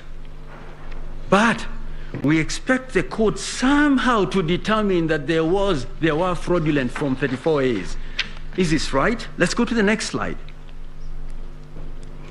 What is in Mr. Odinga's affidavit? Look at the last column. It says, for Raila Amolo Odinga, 244 votes. For Mr. William Samoei Ruto, 38. What happened to the other votes? Something is fundamentally wrong. And this is just one document. We have filed other affidavits which illustrate what happened here. Let's look at the next slide. The law requires the IEBC to deliver certain forms. I'd invite the court to look at the form for this particular location, this particular polling station, and see whether what has been set out in Mr. Odinga's affidavit is correct. Let's go to the last slide. What then are we telling you? The numbers between the IEBC portal, the IEBC presiding officer, the UDA agent, the Azimio agent, and the Form 34A from Bomas are all aligned. Question we must ask is, where did the form that is presented by Mr. Odinga come from? Arnold Odinga, so that we do not mix up names. I think this must be what the late Issa Juma of Super Wanyika had in mind when he penned the words, sisi twajua anafanya biashara, lakini biashara anajua mwenyewe. Only Mr. Odinga can tell us where this came from. And the other 40, they are not part of what was actually the product of the people expressing their will. So, in a nutshell, even without trying to demonstrate to you how the other irregularities and alleged infringements of the law have not affected the law, the petitioners fall far short of what is expected. But let me look at one or two things, because one of the things that has really featured a lot, and I'm going to try and avoid rehashing what has been said by the other lawyers, is that the commissioners have a significant role. That what 138(3)(c) means is that the commissioners, the 7 men and women, have to be involved in the exercise that is to be undertaken. With respect, this submission is skewed by a failure to interpret the Constitution correctly. I think it's long been settled that the Constitution, the interpretation of the Constitution, looks both at the text and the context. And what has happened here is that the petitioners have decided we will stick with the text. And even that they stretch. They say the IEBC, the commission, means there's 7 of them. With respect, that's an invitation to the Supreme Court to, through the back door, overturn what Maina Kiai said, which is that you start at the lowest level and cascade things, but it is not the job of 7 men and women. Let's look at the 7 commissioners a little more, and in particular the 4 who it is said should lead to the conclusion that the election was not conducted in accordance with the Constitution. They were on board with every other commissioner. They spoke with one voice until about 3 p.m. on the 15th of August. Then they had their Damascus moment and made it to Serena. They changed their position. If you look at the affidavit of Samuel Gidai, look at the clips of the 4 commissioners announcing the results. But you were told here yesterday they were being given pieces of paper to read out numbers. Is this believable? But we were told by another speaker, another advocate, that these men and women were vetted by the National Assembly. They are therefore very serious citizens who correctly undertake a very important function, the running of elections. But they say they did not participate in this. In determining who to believe, look at the context. Look at the whole series of events from when the nomination took place, when the ballot papers were printed, including the supervision that they undertook, and determine whether these 4 commissioners are to be believed. Mr. Njenga, for I think the 7th respondent, argues they are here not to support either side, but to discharge their duty under the Constitution. But they did file a response. They started off by filing affidavits to set out the evidence. There's no property in a witness. They didn't stop there. On the 26th of August, they decided we will appoint another lawyer on behalf of the IEBC who is in effect going to admit the alleged infringements. This is where you apply the duck test. If it looks like a duck, if it swims like a duck, if it quacks like a duck, it must be a duck.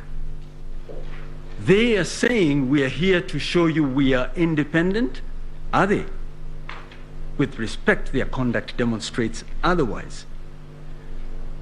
In a word, it is my humble submission that the petitioners have not demonstrated there were any irregularities or illegalities.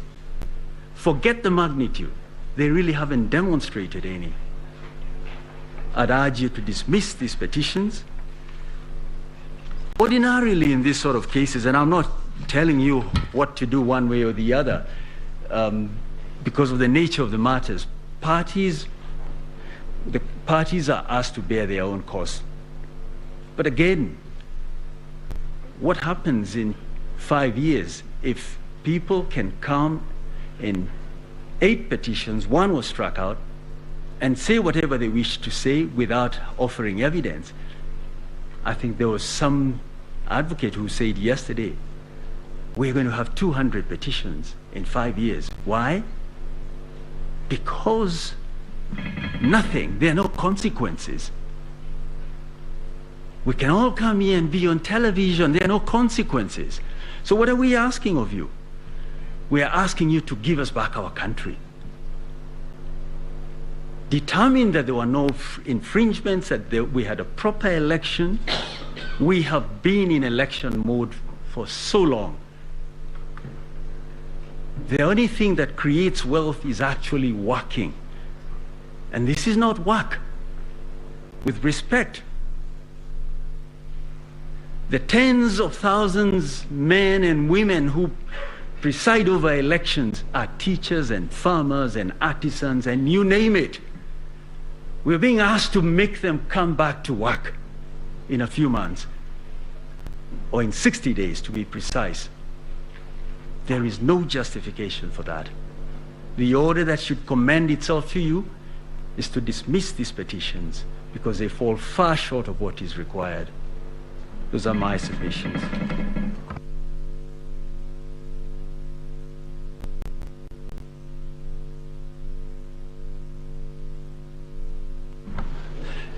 Mr. Kioko Kilukumi will now address you on the 9th issue.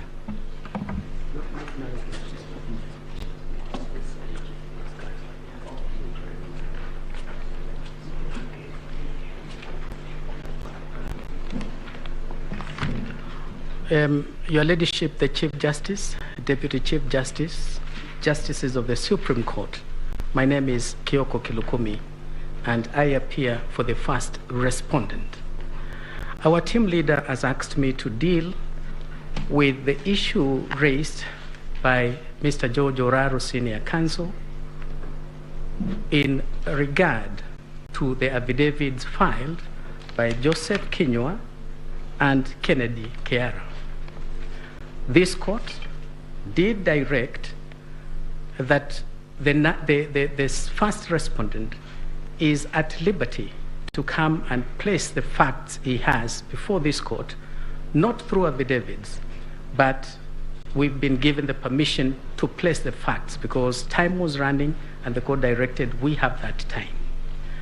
The first respondent wishes to place it on record that under Article 240 of the Kenya Constitution, there is established a National Security Council. And he is, by virtue of being the substantive deputy president, is entitled to sit in that council. He says, in the last 5 years, the council has not sat and discussed anything to do with elections. He further says that matters of election are vested in an independent body, and that independent body is the IEBC. That is the body that has the constitutional mandate to deal with elections. He further says, during that period of 5 years, the Council has not asked the National Security Advisory Committee to deal with IEBC on any matter relating to elections.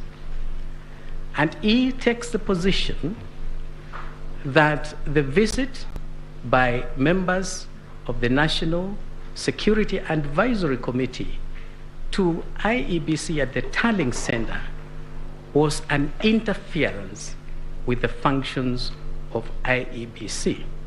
And it was calculated, given the membership who was sent there, it was designed and calculated to intimidate the chair of the IEBC and to seek to influence the outcome of the election. We ask the court to note that these affidavits were provoked by what Mr. Chebukati said in his affidavit sworn on the 26th of August, 2022. From paragraphs 55 to paragraph 75, he has given a subheading and he calls it an attempt to subvert the will of the people. And we invite the court to consider those paragraphs and to see which party is telling you the truth. We wish to refer you specifically to paragraph 66 in that affidavit. And it is an important averment, an important deposition in that affidavit. He says, Mr. Chebukati, when he was at the National Tarling Center, members of the National Security Advisory Committee visited him, and he sat with them after 2 p.m. It is important to contextualize the time. We are talking of the 15th of August, Bomas of Kenya, there is a meeting, and this meeting is attended by all the commissioners. All the 7 commissioners are there. The fact of that meeting is not disputed, or the affidavits filed regarding that matter make critical admissions. The first admission is that indeed Joseph Kinyua telephoned Chebukati and told him, I'm sending my members to you. That's an admission. The second admission is that all the commissioners, and these are the affidavits from Mr. Joseph Kinyua and Mr. Kenneth Kiara, all the commissioners were present. It is past 2 p.m. It doesn't say how long this meeting took. The country had been put on notice.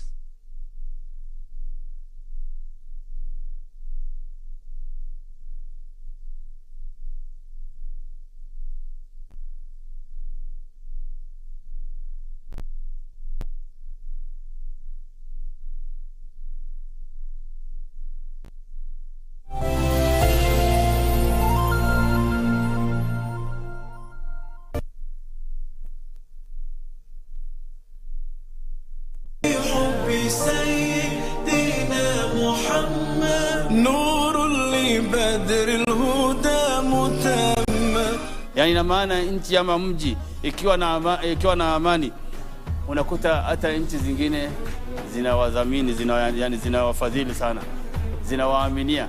Muislamu wa kisawasawa ni yule ambaye anadumisha amani, anaepukana na maneno ambayo yanaweza kupelekea kuvurugika kwa amani, na vitendo vyake pia huwa vinahusika na kuhifadhi amani.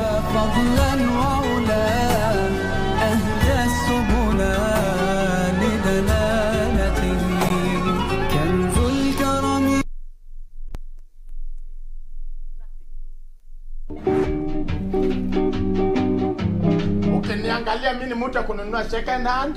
You look second hand yourself right now. Mimi nakaondieka. Niangalie hivi, nakaondieka. Not with those. Maybe with the tummy. No. Tosha. Huyu hata tujuani. Do you know me? Are baba. We know each other. Iko saying lines hapo. When husband ama ni houseboy? Houseboy. Nini wewe inakusumbua? Wako ha? Yes. Jambo. Fine, thank you. Oh my God.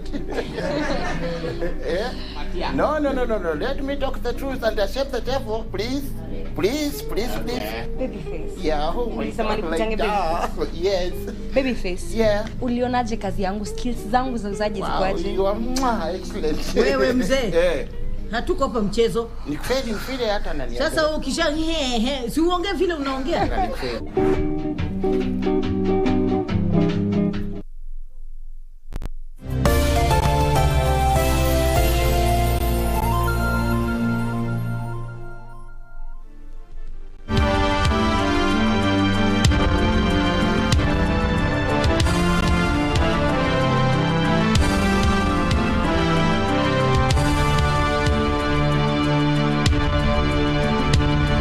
To discuss matters of security when in less than 1 hour, 2 hours, the electoral commissioners are being assaulted, and this is being broadcast live. Assaulted, a cognizable offense. Police are in Bomas of Kenya. Nobody's arrested, and the people who are doing these attacks are well known. So we ask you to consider that fact in trying to see which account. From the press they did on 15th of September, they again did it on 16th, the following day, 16th of August. Was it a coincidence that again our TV screens were split into 2?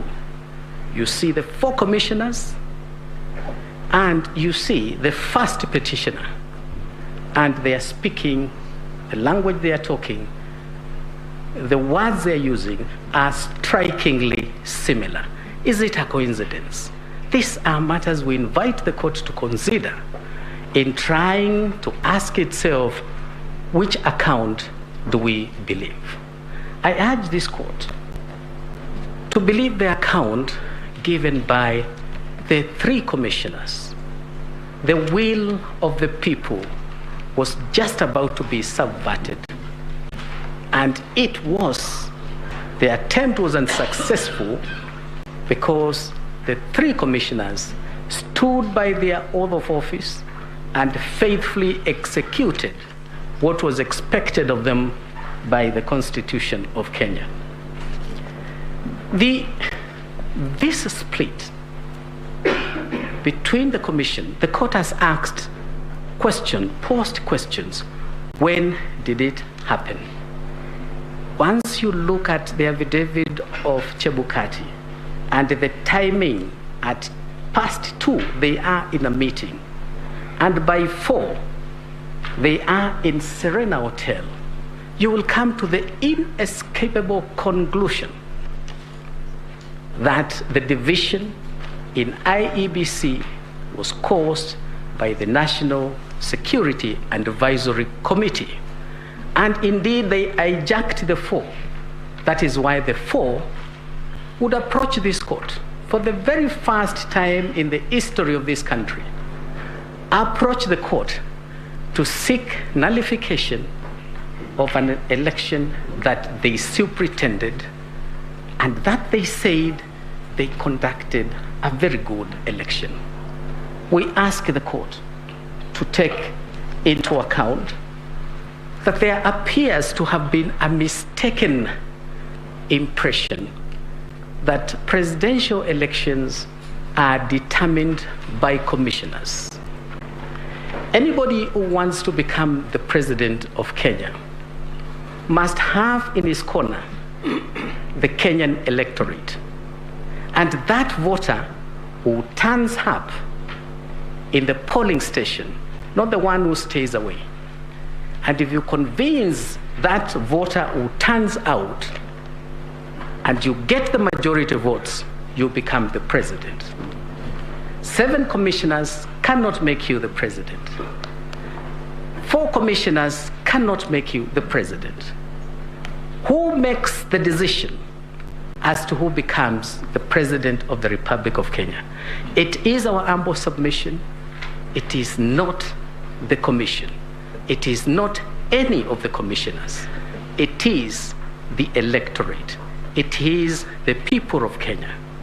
And therefore, this narrative that we are the majority, we needed to sit down and make a decision, that decision as to who becomes the president of Kenya does not lie with the commission. Theirs is to midwife the process, and that is all they can do. We wish to submit that the first respondent won these elections fair and square. You've had the submissions and the evidence that has been presented by the midwife, IEBC. And they have made it absolutely clear that this election was conducted in accordance with the Constitution. It was computed in accordance with the Constitution. And they have a very clear winner as to who obtained the highest number of votes and made all the requirements required by Article 138(4). For that reason, we ask this court to consider that this petition is the consolidated petition are founded, they are all anchored on fiction. They are all anchored in forgeries. They are anchored in fraud. That clearly tells you these petitions are built on sinking sand, and for that reason, they must fail.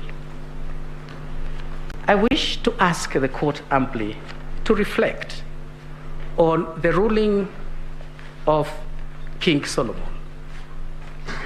Just like King Solomon before you, you have 2 gentlemen here, each one claiming a baby. The baby they are claiming is the outcome of the 2022 election petition.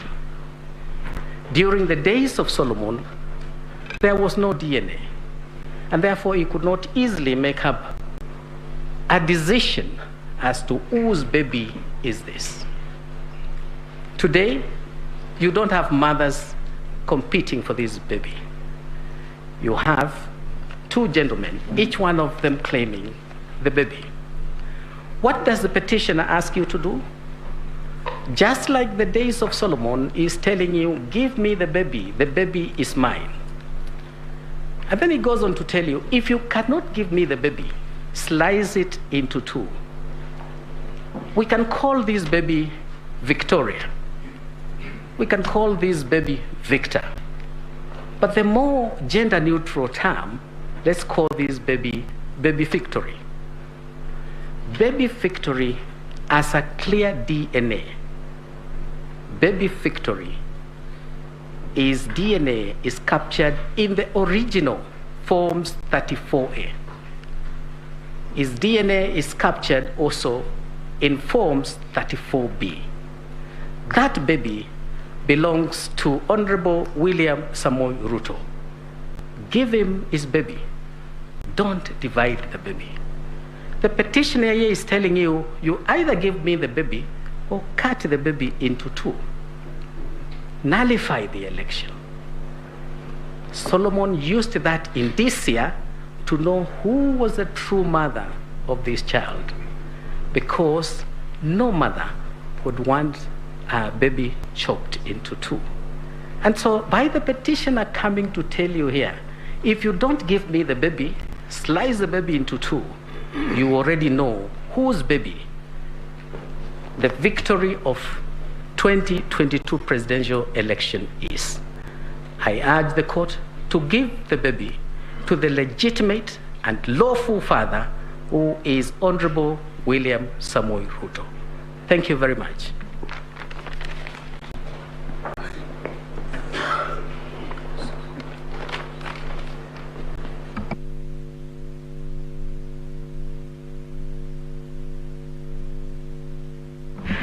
I'm sorry, Your Ladyship, the Chief Justice, Justices of the Supreme Court, I wanted to yield the floor to my senior friend, Ngatia, Senior Counsel.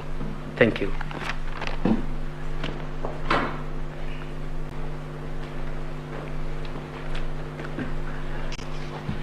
Madam Chief Justice, my duty is to make closing submissions as I also deal with the last issue. What are the appropriate reliefs? Yes. Oh. I start by apologizing. I left out two members of my team, two lawyers who have worked very hard, Rose Thiongo and Ham Langat, Mr. Ham Langat. I think in fairness, it's good I place them on record. They have done a sterling performance, and this is part of the mentorship we should do. Madam Chief Justice, let me also start by apologizing that I did not place on record the fact that we did file written submissions on 27th August this year, and we rely on those written submissions. We took lots of time to actually develop almost a treatise on the origin of Election Act. We went to 1870 in England, where we found the first codification of the Election Act, and the subsequent development and the hesitation by apex courts in not disturbing electoral victory. I would request you, in the fullness of time, please look at it. I should also, in fairness, indicate that the authority I referred to from Ghana decided last year the Mahana decision is authority number 5 in our list of authorities. And again, this, Madam Chief Justice, let me say this because I ought to acknowledge it. Judges in Ghana quoted with approval one of your judges. Writing of this apex court are now being quoted with approval in the continent of Africa. And if I could say so, This is also because of the very vibrant advocacy by my learned friends. So if we could participate in enriching the jurisprudence in Kenya and Africa, so be it. I now go to a very brief response overview. You have a petition before you by Julia, I think is now number 7, the one about special group of people, 500,000, who allegedly were denied the right to vote. And this is what we call not now fiction, but theory, pleading or drafting a petition on the basis of abstract principles. The so-called 500 people, not a single one of them have filed an affidavit to say because they were working for IEBC or were working in any hospital, they were deprived an opportunity to vote. In other words, this court must also try to establish some rules of engagement. Are we going to be holding this country at ransom as we process these petitions, which are, to say in very modest terms, very frivolous? One comes and says 500 people are denied an opportunity to vote, and then he gets away with it. Juria is a very good example of what states in America have now resolved to do.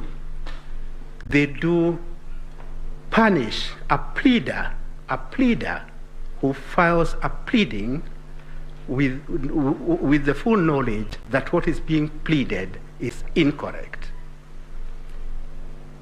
I go to another area of so-called suppression of votes. This is another constant denominator, that the suppression of vote, because one level of votes was not held. And the question is, where is the empirical evidence that because there is no voting for a senator, then the turnout for votes for the presidency are suppressed, and suppressed in relation to only one candidate, not both candidates.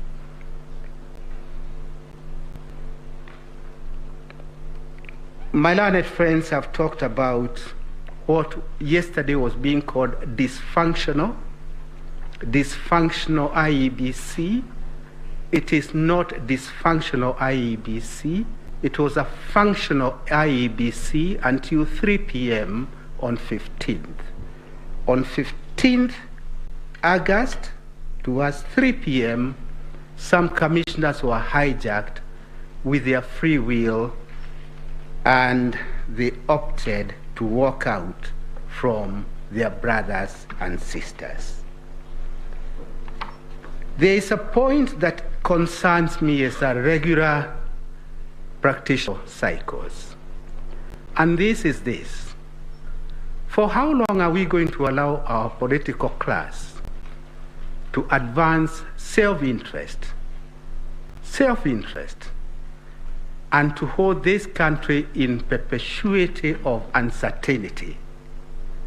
That is something I think, Madam CJ, you now have an opportunity under Section 3 of your Act. The first fundamental in Section 3 is your true north, is supremacy of the Constitution. Your true north being the supremacy of the Constitution, and then other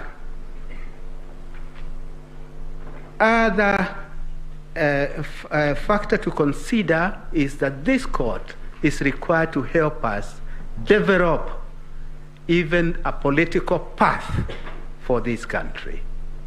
Those two becomes very important aids in how we deal with the political class. I'll come to that towards the end. But it is something of concern, because unless it is captured early, I do not see great hope in the way we are proceeding.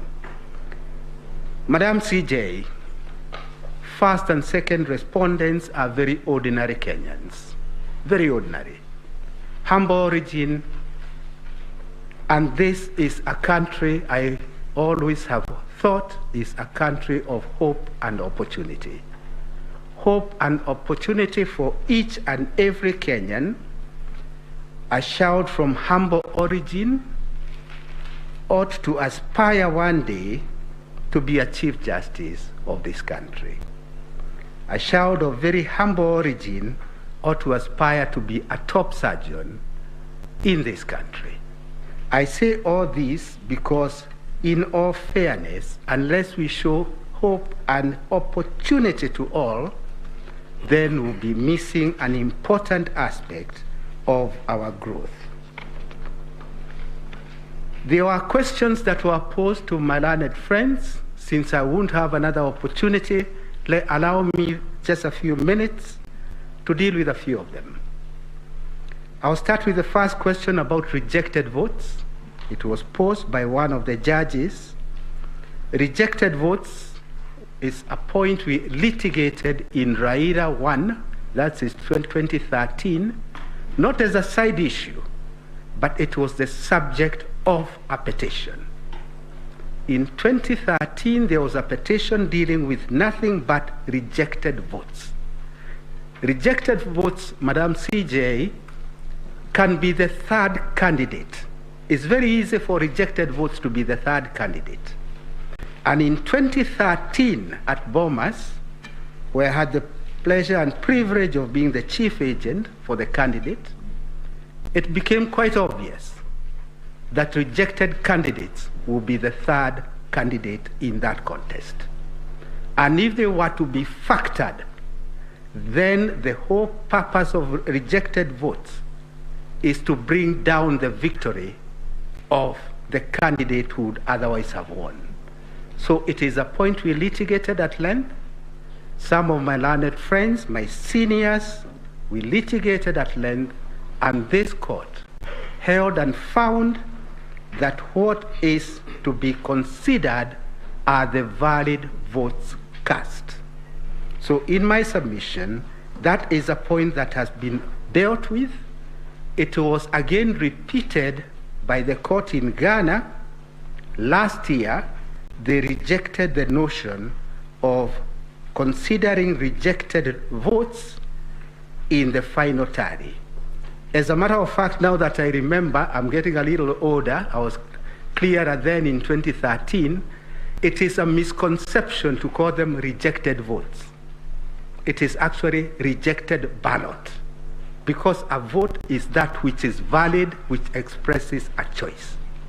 So those so-called rejected votes are actually rejected ballot, rejected ballot papers. The same holds true for spoiled ballots, and the same holds true for stray ballots. As fate would have it, you will not even know about the stray ballots at the point that the tallying is going on.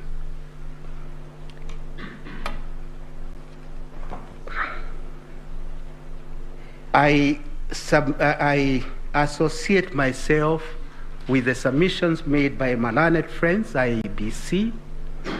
They are the ones who conducted the election. It is not within our place to supplement their submissions. We wish to associate ourselves with the submissions, particularly as regards how the election was conducted. I come to what is the elephant in the room, to quote Omtata, who I have never quoted before.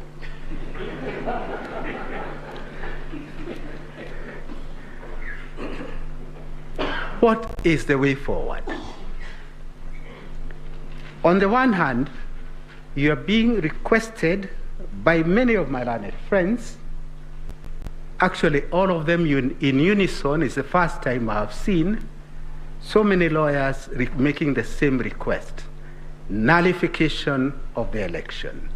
Almost reminds me of the trial of Christ crucify him, nullify the election. After nullification of the election, no solution is provided. But all they request is nullify the election. As you consider the rival position, I will request you to consider the following. In the event you nullify the election, you will effectively be rejecting the substantive truth that the majority of voters in this country express their free choice.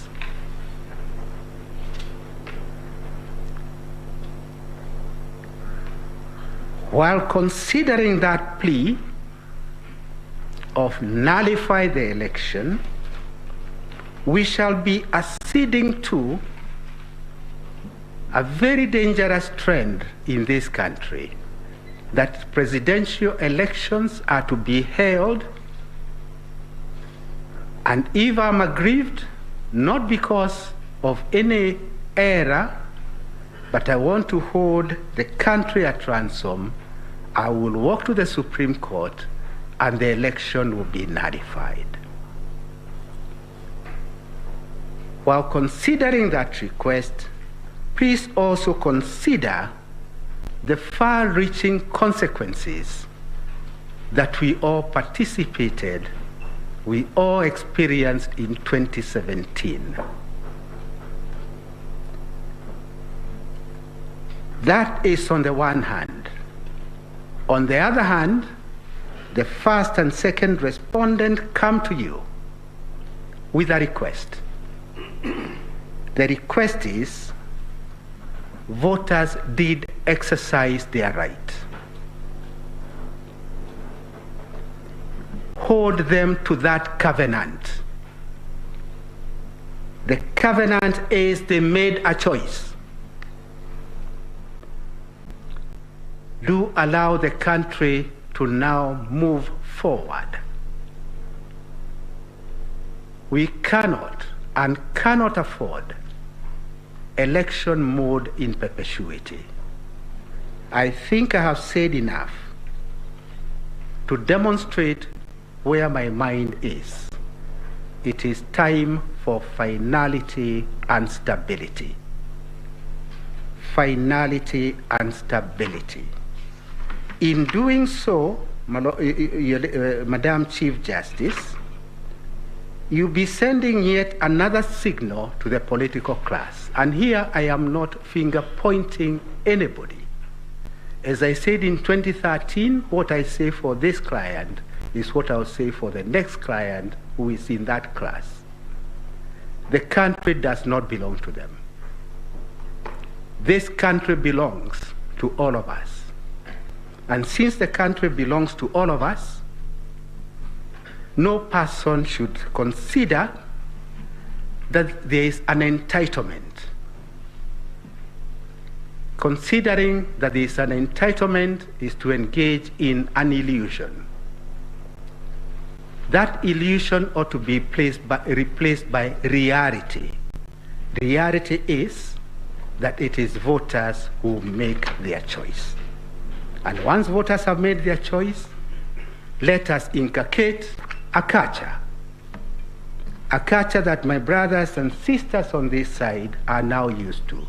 We walk to our court, we may think the law is on our side, we may think we are entitled to victory, but we accept the verdict of the court, because much as we may think we are eloquent litigators, the final word is always with the court. With those comments, may I very humbly and respectfully request this court to let this cycle come to an end so that we can get back to our business, the business of developing our country. With those remarks, I would wish to close and to donate the 30 minutes to the court, because we are patriotic enough to know that it's not really in the interest of this country to engage this never-ending circle of litigation. Thank you very much. Unless you have any questions for us, that's the end of our case. Thank you very much. We appreciate the donation and the appreciation that this time that we have is very, very tight, because for us, the work actually begins when we finish all this. The bench will have questions to those submissions that have been made today, but I think there are a few who might also want to add some questions to the petitioners, especially the commissioners who are supporting the petition. I think what we want to do now is take a short health break, resume at 5:20, and this is going to be the order of business. We will ask questions to the petitioners and the commissioners who are supporting the petition. They will still respond tomorrow when they are doing their responses. But for the respondents, the first and the other respondents, we will request them to answer today the questions. We will also share the report on the scrutiny and the orders that were issued by this court on the discovery issues, the application by the petitioners. I think it was the first petitioner, Kerif Karifa, and the youth advocacy. They had applications for scrutiny. That report is being finalized. It will be shared. And tomorrow we will give you an opportunity to respond to the report. So we will adjourn for just 20 minutes.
Decided to marry her. Earlier you said your maids were all irresponsible, so you replaced them all in one swoop. Then you sent your own soldiers to guard Crescent Hall. Lily! Lily, where are you?